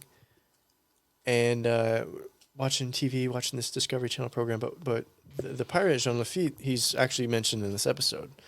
And I look over at him and I go, have you heard the story from Tatum of the supposed Lafitte treasure?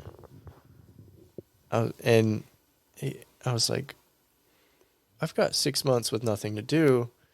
Do you want to start a YouTube channel and just go around and film people and see if they know anything about it? I thought that would be such an interesting idea. Just walk around, have you ever heard of this? Do you know anything about it? Little did I know that there was like 200 years of backstory of people actually being very, very involved with this, and the entire story had never been told. So what started as, let's make a couple YouTube videos, maybe shoot them on a GoPro, quickly became, hey, if I spend $2,000 on a camera and some microphones, can we make maybe like a really low budget documentary about this? Which then snowballed to, hey, here's a landowner that has land butting up against the lake. I know an actual search and recovery team that I can get in with. If we do sonar scans of the lake, would you actually like to dive it? Be the first person in 50 years to dive it. Which then snowballed into finding stuff, getting a call from, his name's Kevin Burns. If you're familiar with the documentary filmmaker Ken Burns, it's his younger brother. Okay. He was in charge of a production company called Prometheus Entertainment, which has been wildly successful in reality and a lot of,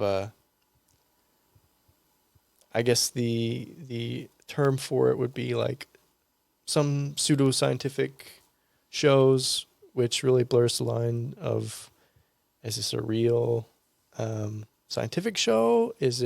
Are they trying to really play up paranormal stuff? It's a lot of paranormal, but he's also done, Prometheus has also done a lot of reality, just strict reality as well. But I get a call from him and he goes, hey, we're thinking about making this show. We hear that you are leading the search in Texas. Would you be interested in joining us on History Channel? We would like to fully fund a search. And we'd like to, surround you and your dive team with some equipment and some money. And we would really like to follow the search. And he also says, would you be willing to fly up to, it's called the War Room. So on Oak Island in Nova Scotia, Canada, they've got this, on the island, they've got a room. And it's, if you're familiar with the show, The Curse of Oak Island on History Channel, it was like the number one show. It's always the number one show on cable.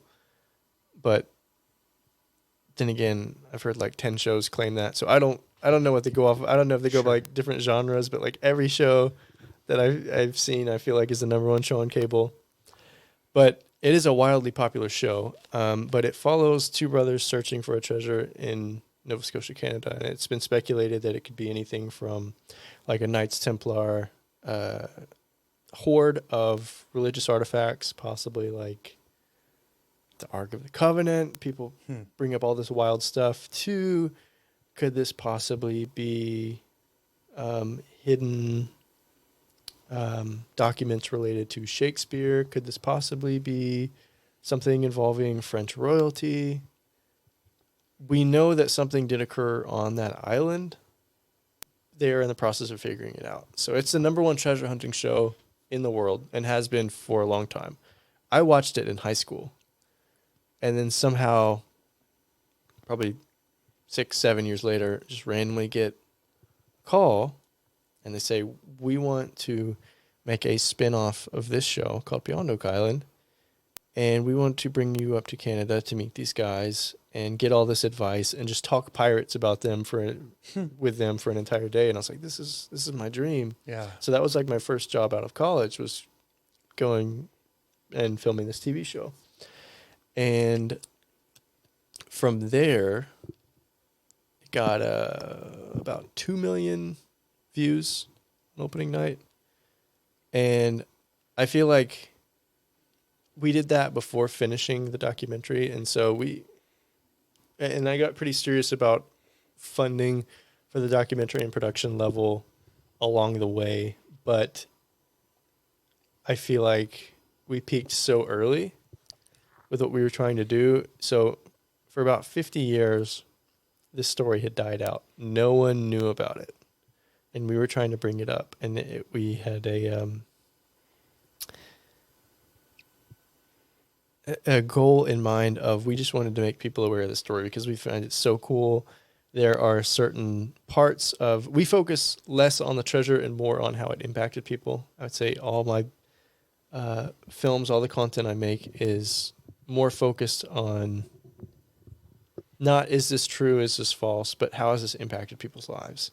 And in the case of the Hendricks Lake treasure that we looked into in Texas, it was stories of families moving down in the 1950s to, completely pick up everything from a different state, move to Texas so that your grandfather or your father could search for treasure. And it was stories of kids when they were dynamiting the lake, kids being brought on platforms on the lake and pressing the button for the dynamite and watching all these snakes blow out of the water. Like, we found all these really unique family stories, and we're like, this is really cool. We want to start telling these. Yeah. I mean, there's all kinds of stuff. One of the guys, there's a psychic, the most famous psychic in the world at the time, Gene Dixon. This guy had essentially tried to bribe her into giving him a psychic reading in a hotel in Washington, D.C., and telling him through psychic whatever on how he could find it. And there's just this insane kind of wildly weaving backstory that is completely separate from the idea of any treasure being there. And we're like, we want to follow this. So we followed that using the money that I had gotten from shooting the history show. It's like, this is a perfect funding for this. We traveled all over the country, several different states, just interviewing these families that had been involved in the 1950s, 1960s. The very first guy to search in 1883, maybe 1884, he clubbed his neighbor to death over the story because his neighbor mocked him, and he was so convinced that there was treasure at the bottom of this lake. But it made me realize that there's real value to small town legends and small town stories beyond truth and fiction, because a lot of times families are impacted, legacies are impacted. And I just think that's a fascinating perspective on the treasure genre, even like ghost stories. How does this affect towns? How does this affect communities? I think even one thing that I've learned is that even if something is false, there is a deep sense of respect in these things from communities because it gives them something to believe in. You don't often have ghost stories in places where, or treasure stories in places where there's a lot of success. I think one thing it's from like a wilderness perspective is that these places are more remote, and so you're more likely to say there's treasure in these places. And but these stories don't breed out of cities. And in the 1950s, 1960s at the time, this town would have been probably one of the poorest communities in Texas, and it really gave them something to collectively believe in. And so one thing that has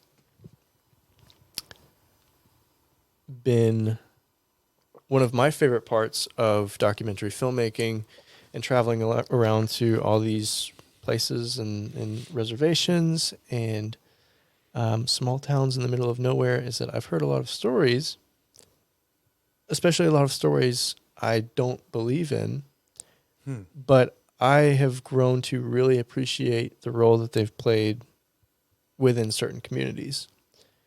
And so it's just a uniting factor. Like we are meant to tell stories as people. And I was writing a book recently, and I think the line that I used was something along the lines of like, part of our purpose has always been to sit around a fire and listen. And sometimes we've wanted the attention of eyes around that fire, but we have always, going back to our very like primal roots, we've always desired to sit next to someone and connect with them, and sit around a fire, sit in your inner circle and hear something that you want to believe in. Even if it's something that you never experienced, it gives you something to,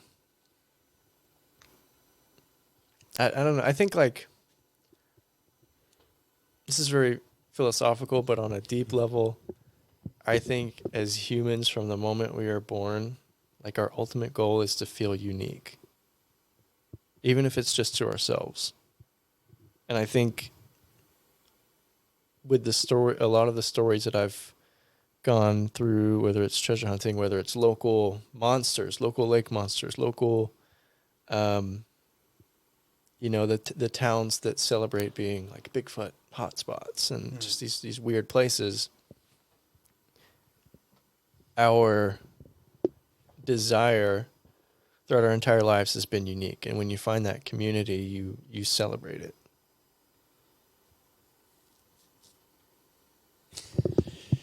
I remember, I think it was in it was recently in the last year or two. I was listening to some podcast about, it wasn't about history, maybe it was, but they were talking about how a lot of Indian tribes, when they got back from war, the first thing that they would do is to, you want me to hold that for you for a second? All right.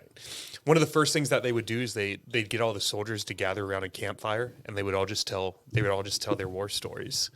And that it was to do a few things, whether they at the time knew that they were doing it. Maybe they did, maybe they didn't. It was a sense of just keeping all those soldiers away from isolation. Let's get together and realize that we all went through this together, and at the same time perhaps had a unique perspective of what was the same war. Whatever the thing was. But that it got rid of isolation, but it also helped build community out of this tragic thing. And I don't know, it's just one of those, like your ziplining story, or not ziplining, I don't know why I keep saying that, but like your slacklining memory, it just sort of came to mind while you were talking about storytelling.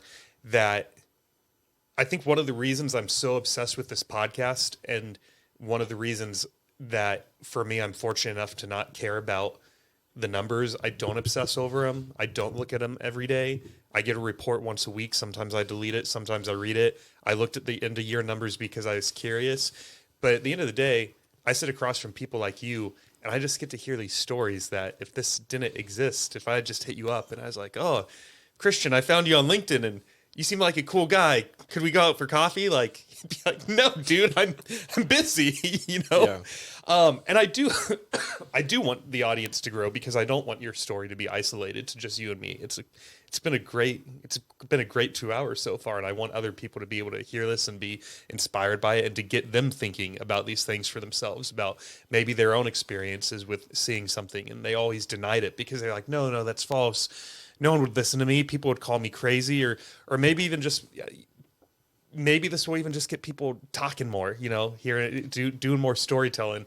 The other thing I was thinking of as you were talking is storytelling it's taught in interviews. When you're getting ready for an interviews, how can you take the question the interviewer is asking you and turn it into a story? Because then that hiring manager is going to gravitate towards you, because they can either relate, or because they find it interesting, or because now they're fascinated by the person sitting across from them. When I was transitioning out of accounting and into recruiting, there is a course I took, and it was with every message you send to someone, how can you tell a story in that message? No matter what the job is, even if it's you're recruiting for the most bland level accounting job ever, how can you tell a story about that company, that owner, that position, and why it opened?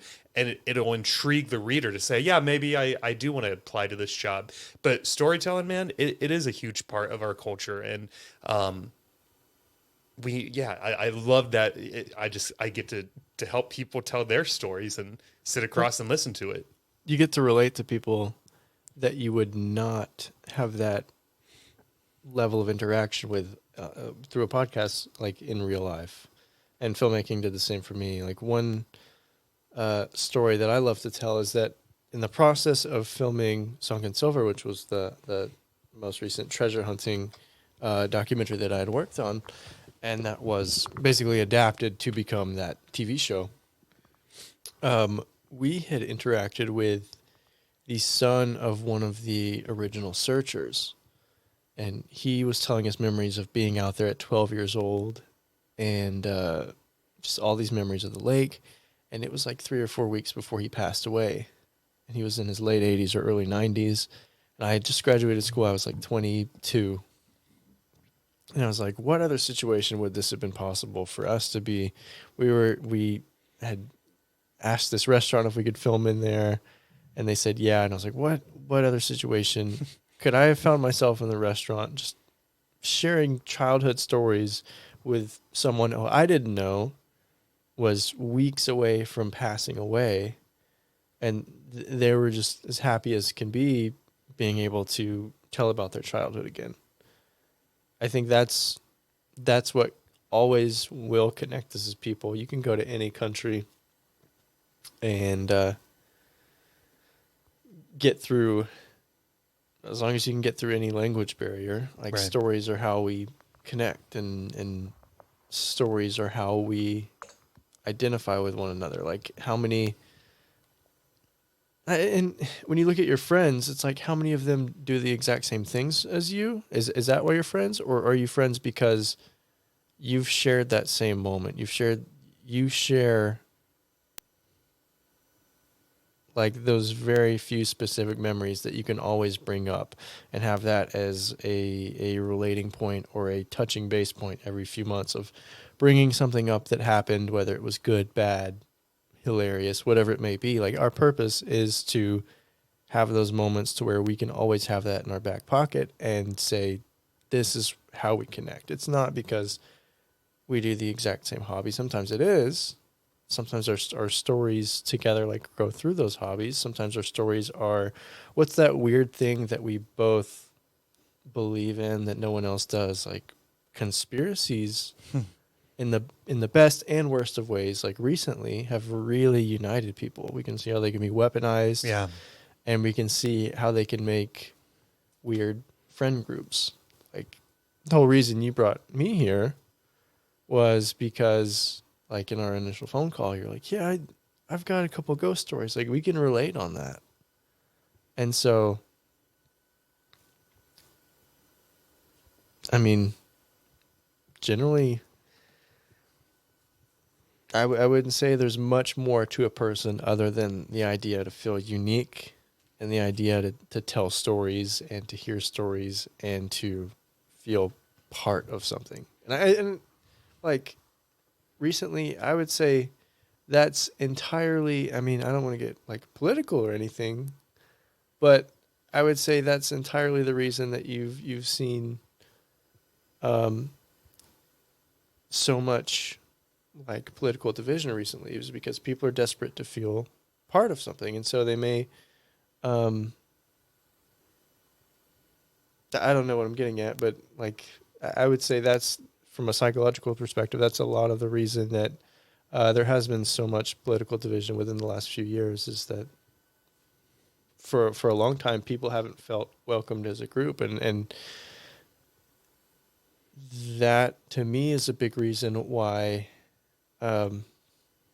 love him or hate him, Trump won in 2020, is because he was able to unite all these people who felt like they hadn't been a part of anything until that moment. You know, they may have voted for any number of people, but until that moment, until he said something or until they heard something from a Trump follower, they go, these are my people. This is where I belong. And I'm not saying anything about pro or against, but I would say it's all storytelling, and you can, I don't know how I'm going to word this, but the way to win people over, especially from a politician's perspective, but it's just to make them feel like you're no different than they are. I didn't mean, I know we're all over the place, but no, it's fine. We can be all over the place. It's interesting what you just said, that people want to be, they want to be uniquely unique, but at the same time, they also want to be a part of something. and so I know that's like, But I don't think you're wrong. I'm Yeah. not disagreeing with you. I've just never heard someone say as those long two as they things. consider, as long as they consider that group to be unique, as long as they consider it to be, even if it's the most popular thing ever, as long as they say, I'm part of something, this makes me feel like I'm not like you. I think those two are not mutually exclusive. Yeah.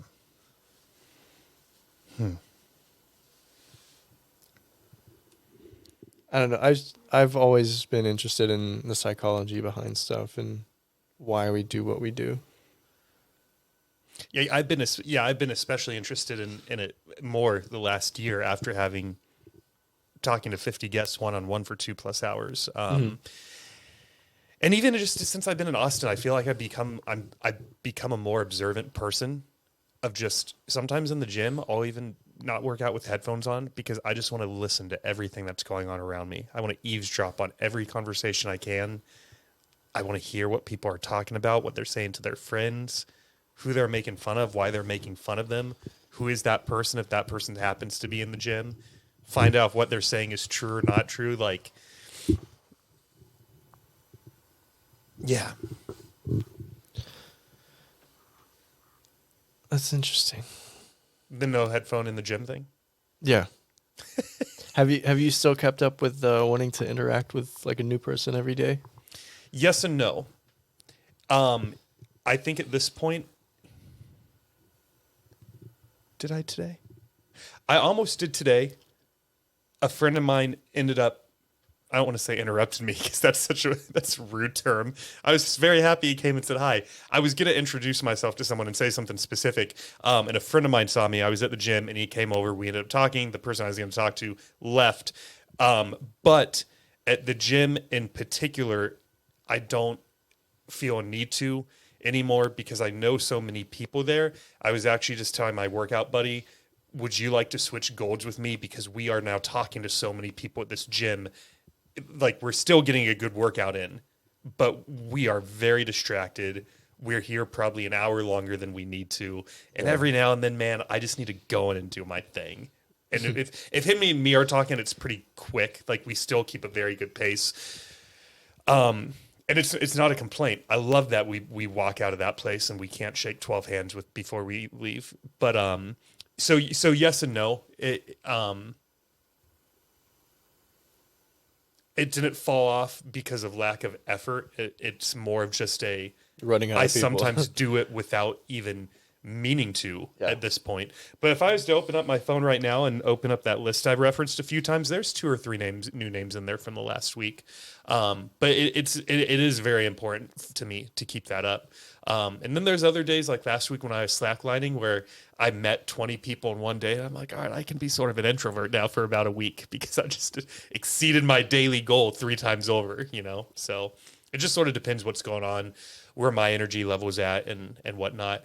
The other thing too is that part of the reason I initiated that was because when I was in Austin, I moved here not knowing a single person. And looking back on 2023, man, I spent Thanksgiving with people. I spent New Year's with people.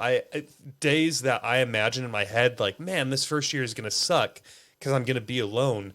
Like, I had friends and people I've fallen in love with for less than a year where we were all like, we're all new here. We don't know anyone and we're not going back home. You want to just do Thanksgiving Day together? And so I feel like this would be interesting too in comparing Austin to Sacramento, where I'm from. Was I able to form a circle of friends in less than a year because I've changed? Is it the city where people are just naturally more open to making friendships as an adult? You know, was it a Sacramento problem, or was it a David problem, or was it a mix of both? But I feel like the relationships I formed in Austin are stronger than anything I had back in Sacramento. And I'm sitting here thinking, how is that possible? I was there 35 years. I don't know. Speaking of Sacramento, one of my sports advertising professors at UT, this guy named Steve Willey, he was VP of marketing. Another random story from college. He was VP of marketing for the Sacramento Kings. And first week of class, I think I was a sophomore maybe, but this one I was like, I love this guy. I love this school. First week of class, he's got like 200 people in class. Being former VP of marketing for the Kings, he pulls up, I think it was either Western Conference Finals or the Finals footage. I think the Kings got swept. But in game one, they were up. And he shows us the game footage of when the ref missed a call. And he's like, if the ref wouldn't have missed a call, we would have won game one. We would have had momentum. And so the first week of school, he's like, here's the ref by name. He's like, you guys see my hand? What's missing? And everyone's like, a ring. And he's like, yeah, I don't have an NBA championship ring because this ref missed this one call. And that's my one story with Sacramento. It's that the butterfly effect, right? Yeah. Yeah. Because we are all over the map, I figure we may as well be all over the map. There's one, so I'm going to switch gears again just because I'm very curious about this, and I'm not sure how long we'll riff on it. Sure. Cryptozoology. Did I pronounce that right? Yeah. And for those who don't know, I definitely didn't know, is the studies of animals that may or may not exist, correct? Mm-hmm. And so think Bigfoot, Sasquatch. What are a few other ones? Well, and there are a few different subgenres of various likelihoods of this actually existing. I've always been obsessed with zoology and mysteries. And so where those two unite is a subject called cryptozoology. Now, as far as I know, there are no programs where you can become a cryptozoologist because mainstream science will tell you none of this stuff exists. These are not real animals. You are a zoologist who has gone rogue, and you are no longer respected in the scientific community. And that is how it goes for a lot of zoologists that actually show some attention to this stuff. It's very taboo. But I got into that at a young age because I grew up somewhere where there was a lot of Bigfoot, Sasquatch, whatever you want to call it, activity. As a kid, I did not care about Bigfoot or anything. I was obsessed with the ocean. I loved hurricanes. I love stories of sea monsters. And so, like, to answer your question about the main ones, most people would be aware of Bigfoot, Sasquatch, the Yeti. Mm-hmm. That's another commonly quoted cryptid. Like the Loch Ness Monster. They're called cryptids. Yeah. Cool. And so it's always like scratched an itch for me in being something that I just have a deep interest in. And a lot of these are have been shown some interest by science. Some of them are a lot more folkloric. Some of them won like scientific explanation for a lot of the just kind of human interest in them is these may be stories that have been passed down tens of thousands of years ago. This may be something that we are like genetically or collectively remembering. There's this idea of people bring up Bigfoot and Sasquatch and Yeti, this idea of us, but bigger and hairier. Mm-hmm. If this is not a creature that is real, if this is not a bipedal ape that has somehow slipped through the cracks of science and maybe more intelligent than us in ways of evasion, then maybe it's a genetic memory. Maybe it's kind of like the idea of the uncanny valley, to where genetically, from an evolutionary standpoint, our brain tells us that if something looks like us but is not us, that is not our species. Like that has been used as a piece of evidence that we actually did dwell with other Homo species on Earth. We talked about it in depth with some of the anthropology courses that I took. And there's this idea that the stuff we are scared of, we are scared of it for a reason. And so there is something similar to that, or even with monsters, like there is a reason to be afraid within our primate, within our primate brain. So there's that perspective. There's just,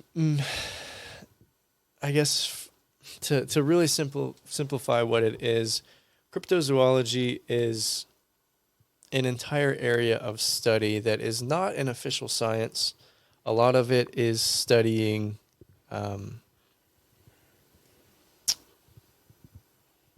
the stuff that humans really desire to believe in, whether that's true or false. There are cryptids that we have a very high likelihood of being real.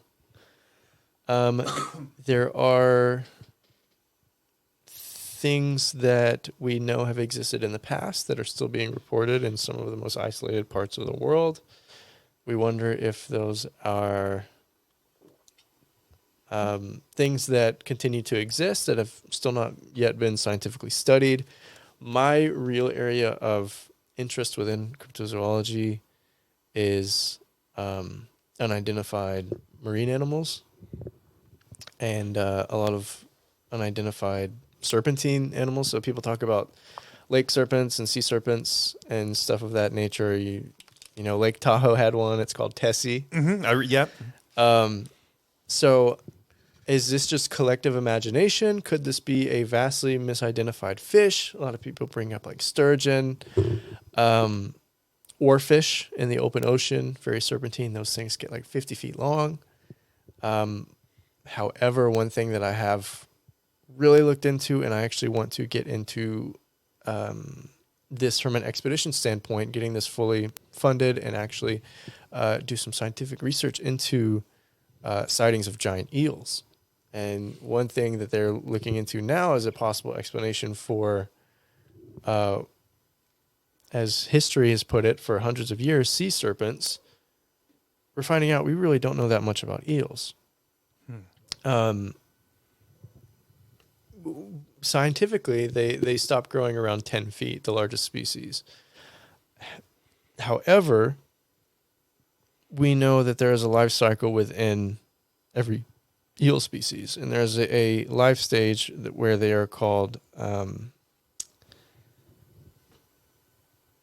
leptocephali. Took me a while to recall that word. I'm sorry, recovering from a concussion. There's a part in the life cycle when they're called leptocephali. Now, based on the life cycle of an eel, we know that these leptocephali should be around 3 inches. However, I believe it was in the 1950s, there was one caught that was in that lifestyle stage that was just shy of 6 feet long. And so the implication there is that if this follows the normal growth pattern of an eel, you're talking about something that is 60, 70, 80 feet long, that is massive. We also know that there is not a lot known about the eel mating cycle. There are some indications that eels, if they cannot mate, if they cannot escape back to, we know that they all mate in the Sargasso Sea, but there are some indications that if they're trapped in freshwater systems and they cannot mate, they may just continue to grow and live for a very, very long time. And so that is something that, like, we know quite a bit about eels. There's a lot we don't know. We don't know how big they get. There are some indications that there can be some freakishly large eels. I'm not saying they do get 60 feet, but there are some indications that there may be some 20-foot plus credible sightings of eels. So that is like a subject that I've been very involved in. I know that's way more science than you wanted to hear. No, first off, before I forget to ask, you suffered a concussion recently? Well, yeah, a long time ago, but not a long time ago. I was rear-ended and have had a slow recovery from a concussion for like a year. I'm sorry. No, it's totally good. So I'm sorry if I start talking and like I lose my train of thought. You've stayed very focused this entire time. So, Okay. well, there's a point in the middle where we both got a little. Yeah. We went off talking about stories and Who- other things. who knows? But yeah. Where did? Two questions. Do you have a ballpark estimate of what portion of the ocean is still undiscovered? We just haven't touched at all. So I believe we've mapped. I just read this a couple of days ago. I believe we have officially mapped, like we are aware of the terrain on the bottom Okay. of like 5%. Five. Like 5%. So, Yeah. holy smokes. But there are a lot of promising things technologically that are going to help us learn a lot more about the ocean, a lot more about ecosystems. One of them is eDNA. Have you ever heard of eDNA? I don't think This so. is fascinating. So it's called environmental DNA. And every species that is in an ecosystem, when it interacts with that ecosystem, when it moves around, when it walks around, when it swims down a stream, it will release DNA into the environment. This DNA can be picked up by sourcing samples sent to a lab. It is so specific that I believe if there is a species within like 2 kilometers of where you take your water sample, if you're taking a water sample, and I use water because most of the eDNA stories I have come from a buddy who's a marine, he's a fisheries biologist, and he's done numerous eDNA samples. And if there is a species within a few miles of where you took your sample, if it's been like 3 miles upstream, came down for a day, you will pick up that species. And so one example is Loch Ness. They recently did, a couple years ago, a DNA study at Loch Ness, which showed an overwhelmingly high amount of eel DNA. And they got a number of different species that ran off into the lake. Speaking of runoff, there was one instance in Canada of biologists doing an eDNA sample in a lake, and they were getting hits for woolly mammoth DNA. If it's a known species and has been sequenced, then the computer program will just match it exactly up and will tell you the prominence of it. And so without having to catch anything, without having to do anything that will harm an environment, I mean, with a simple tube and water sample, it will tell you pretty much everything that is in a river system, within a lake. And it's getting very sensitive. It is getting a lot better as a technology. But they were getting woolly mammoth DNA. And they go, what in the world? Why are we having woolly mammoth DNA? Well, what had happened was the permafrost had started to melt in Canada. And so there was this woolly mammoth kind of carcass that had starting becoming exposed out of the ground, and there was rainwater that had run over it, run into a creek, and brought this into a lake. And it was so sensitive that it picked up very high up in the mountains this woolly mammoth runoff into the lake. And so it will pick up anything and everything if we have sequenced the DNA. If it is something that is completely unknown, you're probably going to get hits for DNA that is right now, as of yet, unidentifiable. There may be some indications to where, just kind of on a general species tree, it would be, but without like a specific full genetic profile, we don't know. We don't know what that species would be. But I've always been fascinated with people seeing weird stuff. I've been fascinated with how big stuff can get. The world is getting smaller with technology like that. And now, in terms of cryptozoology, it's like it's time to put up or shut up now. It's like we're getting so advanced, and our techniques for finding and locating new species are getting better and better. So it's like if it's not discovered now as an official species, it may never be. So that means it's either not real, it's gone extinct. There are a few things to where there are creatures we thought were extinct.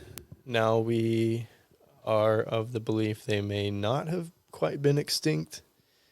And now it's like a race against time to really know if those were actually seen or not. One specifically is something called the mapping glory. It is a creature that is reported out of Peru and Brazil by very remote indigenous tribes in Amazonia that we're seeing something that is akin to something we know to exist, that is a giant ground sloth.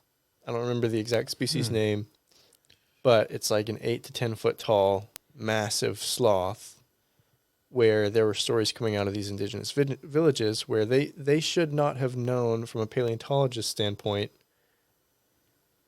bones. We've assembled this thing based on bone structure. We know the diet. We know what it would have looked like. It's like out of these indigenous villages that did not have a paleontological background, they should not know what this thing is. It should not be matching up something that is in the known fossil record to this extent unless they are actually seeing it. And so I don't think there have been major funded expeditions since a cryptozoologist by the name of David Oren, I think he was 1960s or 1970s, had tracked down a lot of these indigenous stories. But a lot of that has inspired me, and I've been to some very remote places in Central America, and I've always asked people in remote places, what's the weirdest thing you've ever seen? Is there something very strange here? In 3 different countries now, I have collected eyewitness reports of something that is kind of like a Sasquatch. It's they call it like an upright monkey. From Mexico to Panama, it's something called the sisimite. Sometimes there are regional differences in the name, sisimique, sisimico. But I've collected multiple reports from like very jungle-heavy areas of a yet to be unidentified upright ape, whether that's folkloric, whether it's something that grandmothers pass down to children as just here's a story to learn from, to not go in the jungle alone at night. That's a big thing throughout Latin America. A lot of families come up with the stories of very scary stuff just to scare children into not going out where it's dangerous. But it's always been so interesting to me that we get so advanced as a species. We get so, I guess the word is cocky. Like we're top and we know everything, but there's still that small chance that within the realm of the believable, that there may still be really interesting species still out there. And now if there are, it's really a race against time to document those, to record those, because once a species is gone, it's gone.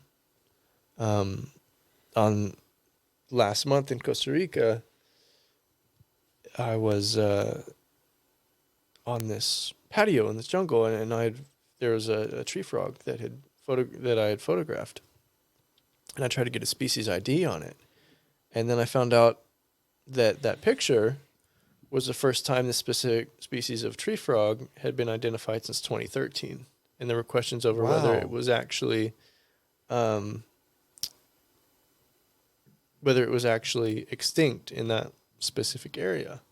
And so I've just always had an interest in conservation. I think it comes from a perspective of conservation and wanting to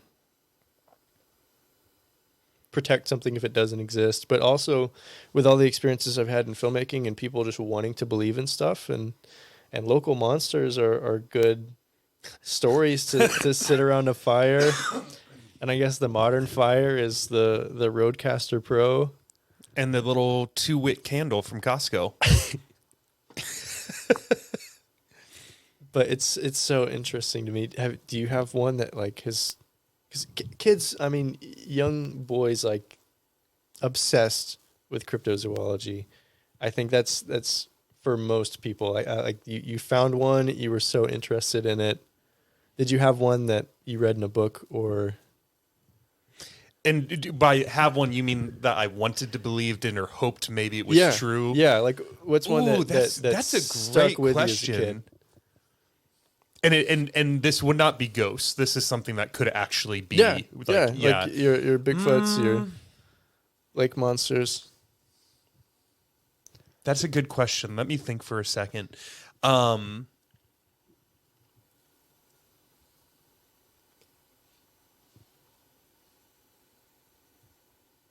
You know, the only thing that comes to mind, if this even counts, is vampires and werewolves. Yeah. More werewolves than vampires. It's similar to what I was saying about horror movies. I've also probably seen many werewolf movies that have come out. Mm-hmm. I'm trying to think about when I may have been exposed to them at the earliest. But I guess just the idea of this just massive carnivorous wolf that's 3 times the size as wolves as we know them. Yeah. Is really fascinating, with just crazy strength, even a more accelerated smell than what wolves and dogs have. Mm-hmm. 2 things for you. Yeah, fire away. 1, look into something called Dogman. Okay. I think I've heard of him. I had shot a documentary just because I was like, this is going to be crazy. I'm going to interact with some crazy people on this one. About a community in rural Kentucky. Okay. Where there had been over 100 years of sightings of upright canines. It's very well kind of tied with Native American mythology and Appalachian witchcraft. But we had talked with an eyewitness who claimed to have seen this massive canine entity upright on back legs in a forest. And it's also intriguing because that's a story that's stuck around. Like it was in Europe. I don't know if you've heard of. I think it was the Beast of Gévaudan. Mm-hmm. There's a story that came out of France in I believe it was the 1700s. I grew up with werewolf stories in East Texas that came over from Louisiana. It's called the rougarou, and that's an Anglification of loup-garou, which is werewolf in French. And in Central America, you've got something called el cadejo, which is an upright walking dog. But for some reason, as humans, like we want to believe in this. It's something that has stuck, whether it was just coming from someone's imagination or, like I said earlier, like what if there was something that existed like that in the past, something that looked very similar to a wolf that could go upright for, I wouldn't say it walked on its back legs, but maybe it could go upright for like an ancient hyena. And that's something that genetically somewhere in there, we remember we need to be afraid of that because that's very dangerous. Is that the reason why the monster stuck around? 2, I think you would really enjoy a comedy series called What We Do in the Shadows. Is that the spinoff of, not spinoff, there's, oh my God. Why is this one of the series where there's like 4 or 5 shows that are sort of unrelated to each other? The Haunting of Hill House is the first no. one. It has nothing to do with them. No. Okay. This is a comedy series about several 100-year-old vampires living in New York. Okay. It's a comedy. It's shot kind of in the style of The Office, but it's about vampire roommates and them trying to navigate modern day life, but they're still stuck in like hundreds of years ago with what they do, how they interact with people. And it's hilarious. Okay. What We Do in the Shadows. Yeah. You know, with the the upright standing dog thing, you have one of the things I really love about Thad is whenever I take him to a dog park, his vet, no one knows what he is. People have said, you know, we see a little Chihuahua, we see a little Dachshund, we see a little Pointer, we see a little Australian cattle dog. So you have this dog 10 feet away from us where no one can identify what species he is. And Earth has been around for so many thousands of years that to think that at one point there is a breed of wolf or dog or canine that could stand on its legs, and throughout time, because of how the Earth has changed, the majority of these animals all just are on 4 legs instead of 2 for one reason or the other. When you put it like that, it makes it seem like the idea of this dog man or any of the other terms that you use from the different cultures, it's not that crazy. To me. Yeah, it's there's also the idea of what's called convergent evolution, which is exactly what it sounds, convergent evolution. It's 2 different evolutionary tracks converging on each other. And so you have this with whales and fish. Whales and fish started from completely different places, but they both ended up with tails. They're similarly shaped. And so it's like when people report something like that, they immediately relate it to canines. But is it truly a canine? Like wombats, even some apes look similar to canines. If you look at some lemurs, how it's been very advantageous to have snouts. There's an entire community within like the world of people obsessed with Bigfoot that are obsessed with dogman stories and people coming forward with those, but they think it's a subspecies of Bigfoot that just has a snout. And you get some really weird beliefs within a lot of these people. But I had a lot of fun shooting that project that I worked on with the eyewitness, and it was just strange. For over 100 years in this Appalachian community, they had passed down for generations this upright canine. They called it Slewfoot.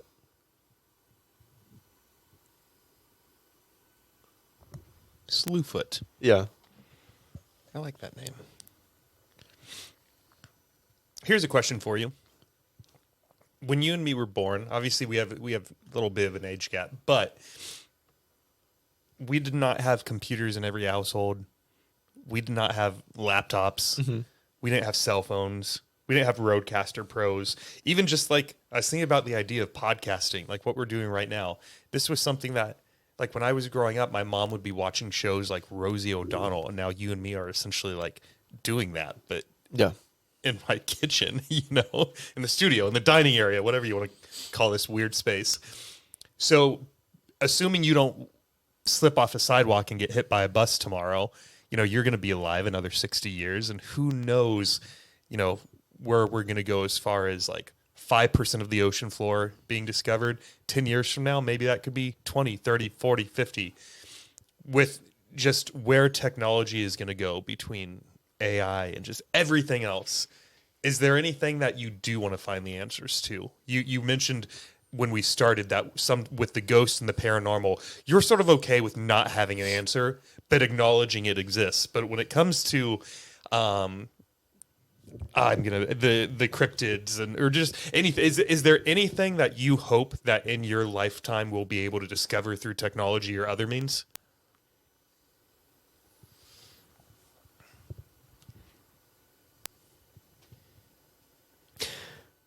the thing that worries me about finding out more and more about the ocean floor, like I'm okay with not knowing a lot about the ocean, because the more we know, the more it's going to be exploited in terms of, like, we're already creating devices to try to mine entire plots of the ocean floor, which would absolutely decimate a lot of ocean floor Homes. ecosystem. Yeah. Other than that, I don't know. It's a big question.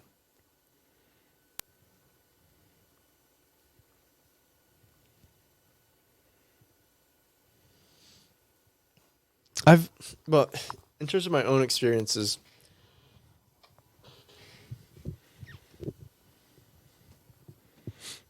I want to know more.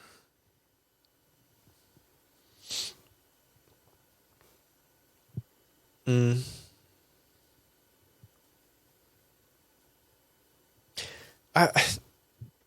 just, this is a tough one, because as someone who writes stuff for TV, you want to leave a little bit of mystery in there. Mm-hmm. Mm-hmm. You want a hook that's going to carry you over to the next conversation, to the next episode, to whatever. Mm-hmm. So answers are bad for TV.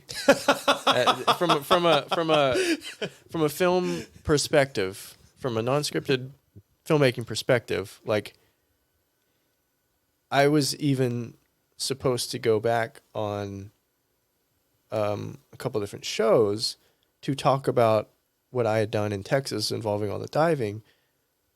Here's a piece of information. We actually end up solving it. But we had debunked a pretty big portion of the legend, and I explained this to film producers. They say, come on, we wanna promote this again. And I go, I just shot this documentary where we debunked this. Not only did we debunk it, I can show you exactly where this story came from and exactly the story that it's based on. They got really upset and felt like the magic behind the story had been debunked. A lot of these stories have been debunked. They've been debunked by armchair researchers who are able to string together just enough research to debunk a lot of this stuff. But that doesn't sell books. That doesn't sell movies. That doesn't sell TV shows. However, for my own, I can sleep well at night, I think I want to know a few things.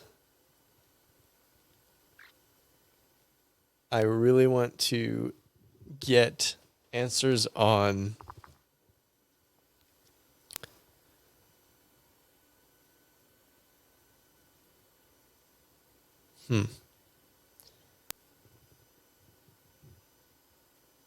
I think I'd be very interested in knowing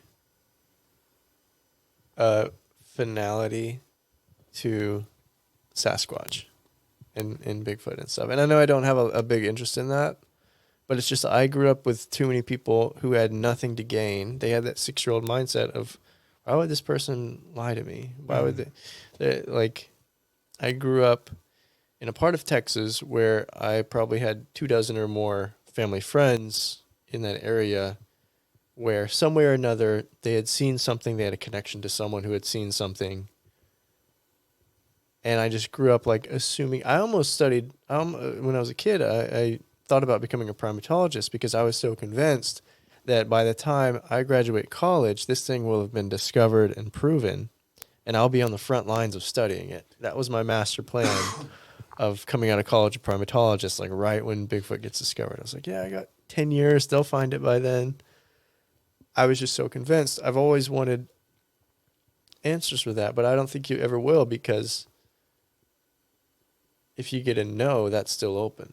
Mm-hmm. You know, you can prove something exists, but you can't prove it doesn't exist. I used to be very interested in UFO stories as well. Oh yeah, and shot a couple even stuff. Touched on that. Yeah, and shot a damn. We'll do another episode. Sure. Yeah. I'm down. I had some run-ins with who I thought was intelligence officers, and I'm like, I'm out on this. I feel like I was getting into something that I wasn't supposed to. That's a long story in itself. And then I was like, I think this is just all our own tech. And so I'm satisfied with the answers I have there. I've every story I've looked into, like I can come up with some plausible explanation for why this outlandish story got out there. But there are some animals I feel like I really want to know about. But then again, I feel like it'd be upsetting if in 60 years I find out about something. I feel like the majority of those that do exist will have been gone. Will pass between now and then.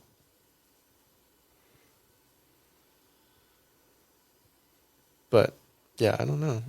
For looking into stuff, I feel like there's not a lot of stuff I have to know answers to.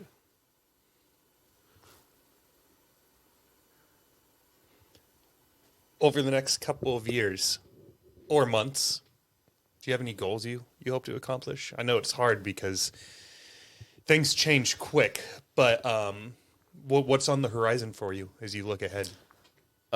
Phew. I would really like to be I would really like this year to be the year that I sell a TV show. Heck yeah. I have one right now that is very promising. Um, Multiple people interested. Long story short, my mother and her entire family were very good friends with a man who was executed in Texas despite being innocent. Hmm. And there is a long backstory to that. And I've been in communication for several months with an organization in the UK, writing treatments and getting ready to pitch this thing to production companies in Europe. Where it ends up, I don't know, but it's just a story that I'd like to tell. It's not the traditional mystery or exploration thing that I typically find myself, but being so closely related to it, I just really hope it goes somewhere. I feel like for the individual that was executed, he doesn't get to tell his own story, and so 25 years after the execution, that's pretty cool for it to come back up the way it has. I also have a cousin that was on death row for 18 years Holy cow. and exonerated. And so he was cellmates with, the story goes in this documentary, well, in real life, but the focus of this documentary is a man that got into a car with a friend. The friend then drove to his family's house, killed 3 members of his family. And the guy that got into the car was not aware that anything had happened. That was proven. There's no evidence like attaching him to the murder scene. There's a lot more to it than that. He was coerced to get into the car and then threatened. But the guy that actually committed the murders confessed that the guy executed for them was innocent to my cousin.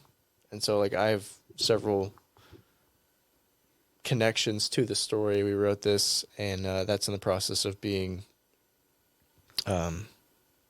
pitched to a few different companies looking for funding. And we are also getting ready for a few different documentary drops this year. Most notably, Sunken Silver. I just finished a wildlife documentary called Wild Majesty, Africa's Circle of Life. That's on Amazon Prime only. Hopefully it'll be on something else soon, but it's just on Amazon Prime right now. And really interested in getting more into wildlife filmmaking. That was a lot of fun to make. And then other than that, I've got a few different shows that are in its pitch season right now. It's January. It's when execs are back from their winter breaks and ready to make decisions for the year. So right now I'm in pitch mode. Hopefully this year I will appear in a few other shows, get my name out there. When I did get pretty popular, like within the treasure hunting genre, it was 2020. And so all these productions were shut down, borders were closed. A lot of my shows, a lot of my work has been international. And so when I peaked, it was like at the worst time to parlay that into anything. And so I'm hoping this year I still get into more firmly establish myself in television and probably travel a bit. Hopefully, if I'm lucky. Is there anywhere new that you haven't traveled to, or is it that you want to get to, or would you be returning to somewhere that you've traveled to before? So in a week and a half, I go to Mexico. Going to an island off the coast and shooting humpback whales. Nice. So I have not done that, but I'm excited to do that. I have been to that part of Mexico, but I've not. It was not during whale season, and I'm excited to finally see the whales. Do you think there will ever be a stage of your life where you feel like you have made it? Or do you think you'll be continuously searching, filming, exploring, learning, and to your point earlier, doing the things that we couldn't even imagine we'd be doing 20 years from now?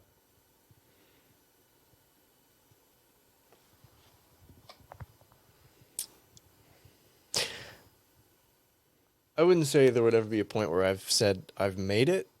It's just because I always develop new interests and want to accomplish something new. A lot of what I like to do is just to have experiences for myself. And I'm also a big legacy person. My family, my grandparents were able to do stuff that I haven't because just the world constantly changes. And so if I have kids, grandchildren, like I love for them to have stories of just through them have a familial connection to something. Like for me, my grandfather was an Antarctic explorer before the Antarctic Treaty. And so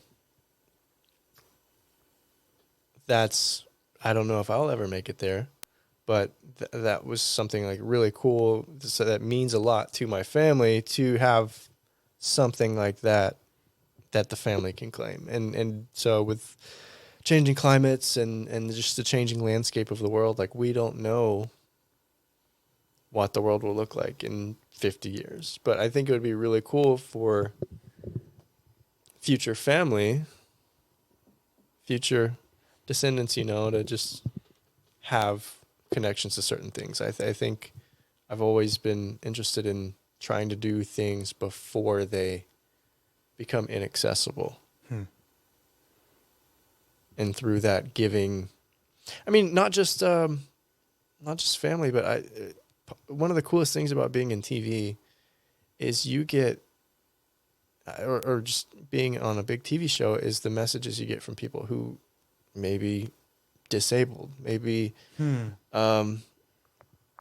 just not able to do. A lot of people were like, I love to do that, but I could never do that. I'm scared of the water. Like, how do you dive? And it just means so much to like provide someone with an hour to escape their own world that day. Yeah. And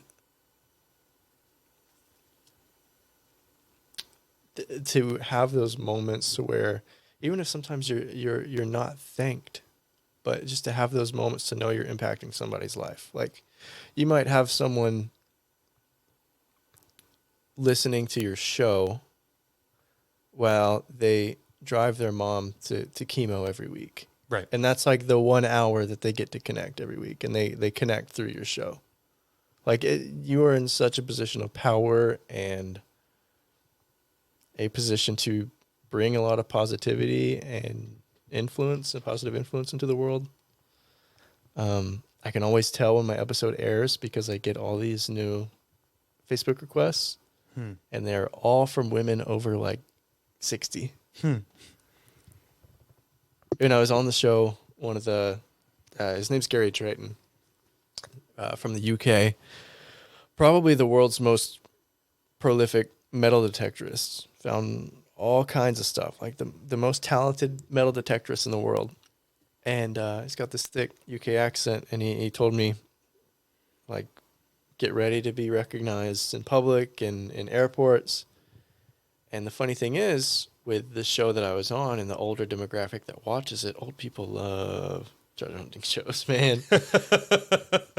Is that the men, the people that love treasure hunting shows and just your stereotypical dad Yeah. never recognizes me, or they never know who I am.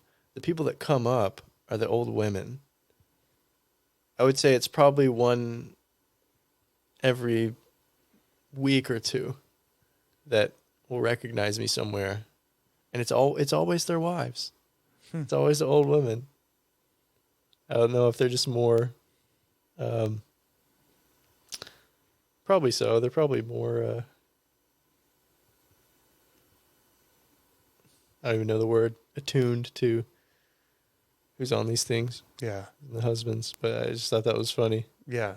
You end up, if you're on anything on the History Channel, get ready for thousands of friend requests from 78-year-old retired women. From a lot of them from. I get so many like friend requests from like Michigan and Wisconsin for some reason. But yeah, it's just funny. I can always tell when it airs. I get a new wave. It's not as big as it was, but I get a new wave of old women friend requests and random messages and. I'm glad I hit you up on LinkedIn, because if I hit you up on Facebook, maybe it would have just got lost in the noise. You're like, who's hitting me up on LinkedIn? No one ever hits me up on LinkedIn. I see everything, and I don't want the secret to get out, but I really try to reply to within reason. I mean, sometimes crazy people contact you. Right. A lot of crazy people contact you, actually. But I try to reply to everything just because I'm not a celebrity or anything. It's like I was just in a TV show. Like I love doing it. I don't want fame from it. I don't want anything. But when you reply to someone, when someone has connected with you through the show, they really enjoyed what you're doing. You gave them an hour of happiness. They send you a message saying, you know, we really enjoyed that, and you take a few minutes out of your day to thank them, and like you get, you make a lot of people happy that way. And so I really enjoy responding to people, and I'm happy to talk about theories that I've had on the show and all kinds of stuff. And I'll never turn down an opportunity to share anything with anyone. Yeah. We're coming up on time rapidly here, but I just want to say to your point real quick, there's a new band that I found in 2023, and I reached out to the lead singer on Instagram, and sure enough, he responded, and we've exchanged under 10 messages, very few, but it does do something where I'm like, man, I fucking love this guy. Yeah. I'm always going to listen to his stuff. With that being said, is there any place in particular that you'd like people to follow you to hear about new content? Is Facebook a good place to follow you? Or if anyone listens to this and they just want to keep an eye on what you're doing, where should they go? I am on pretty much every social media platform trying to, 2024, if I have a New Year's resolution, I want it to be being more involved in social media, even if that's falling into the AI stuff and trying to use that to my advantage and just throwing all kinds of content out there. Even if I feel like, this isn't quite genuine, it's just what people are doing. I probably most active on Instagram, on everything at Christian B. Roper. I picked up the B because when I was speaking of SEO, there was another Christian Roper who was, when you Googled my name, everything that would come up was about a drug-related murder of someone who was my age. Oh, no. And so I was like, I do not want people Googling this and thinking that this was me. So I was like, can I add my middle initial? And they're like, yeah, sure. And so I was like, I'll just go with this professionally. And that's it. And I have a website, Christian B. Roper, trying to be more involved in everything.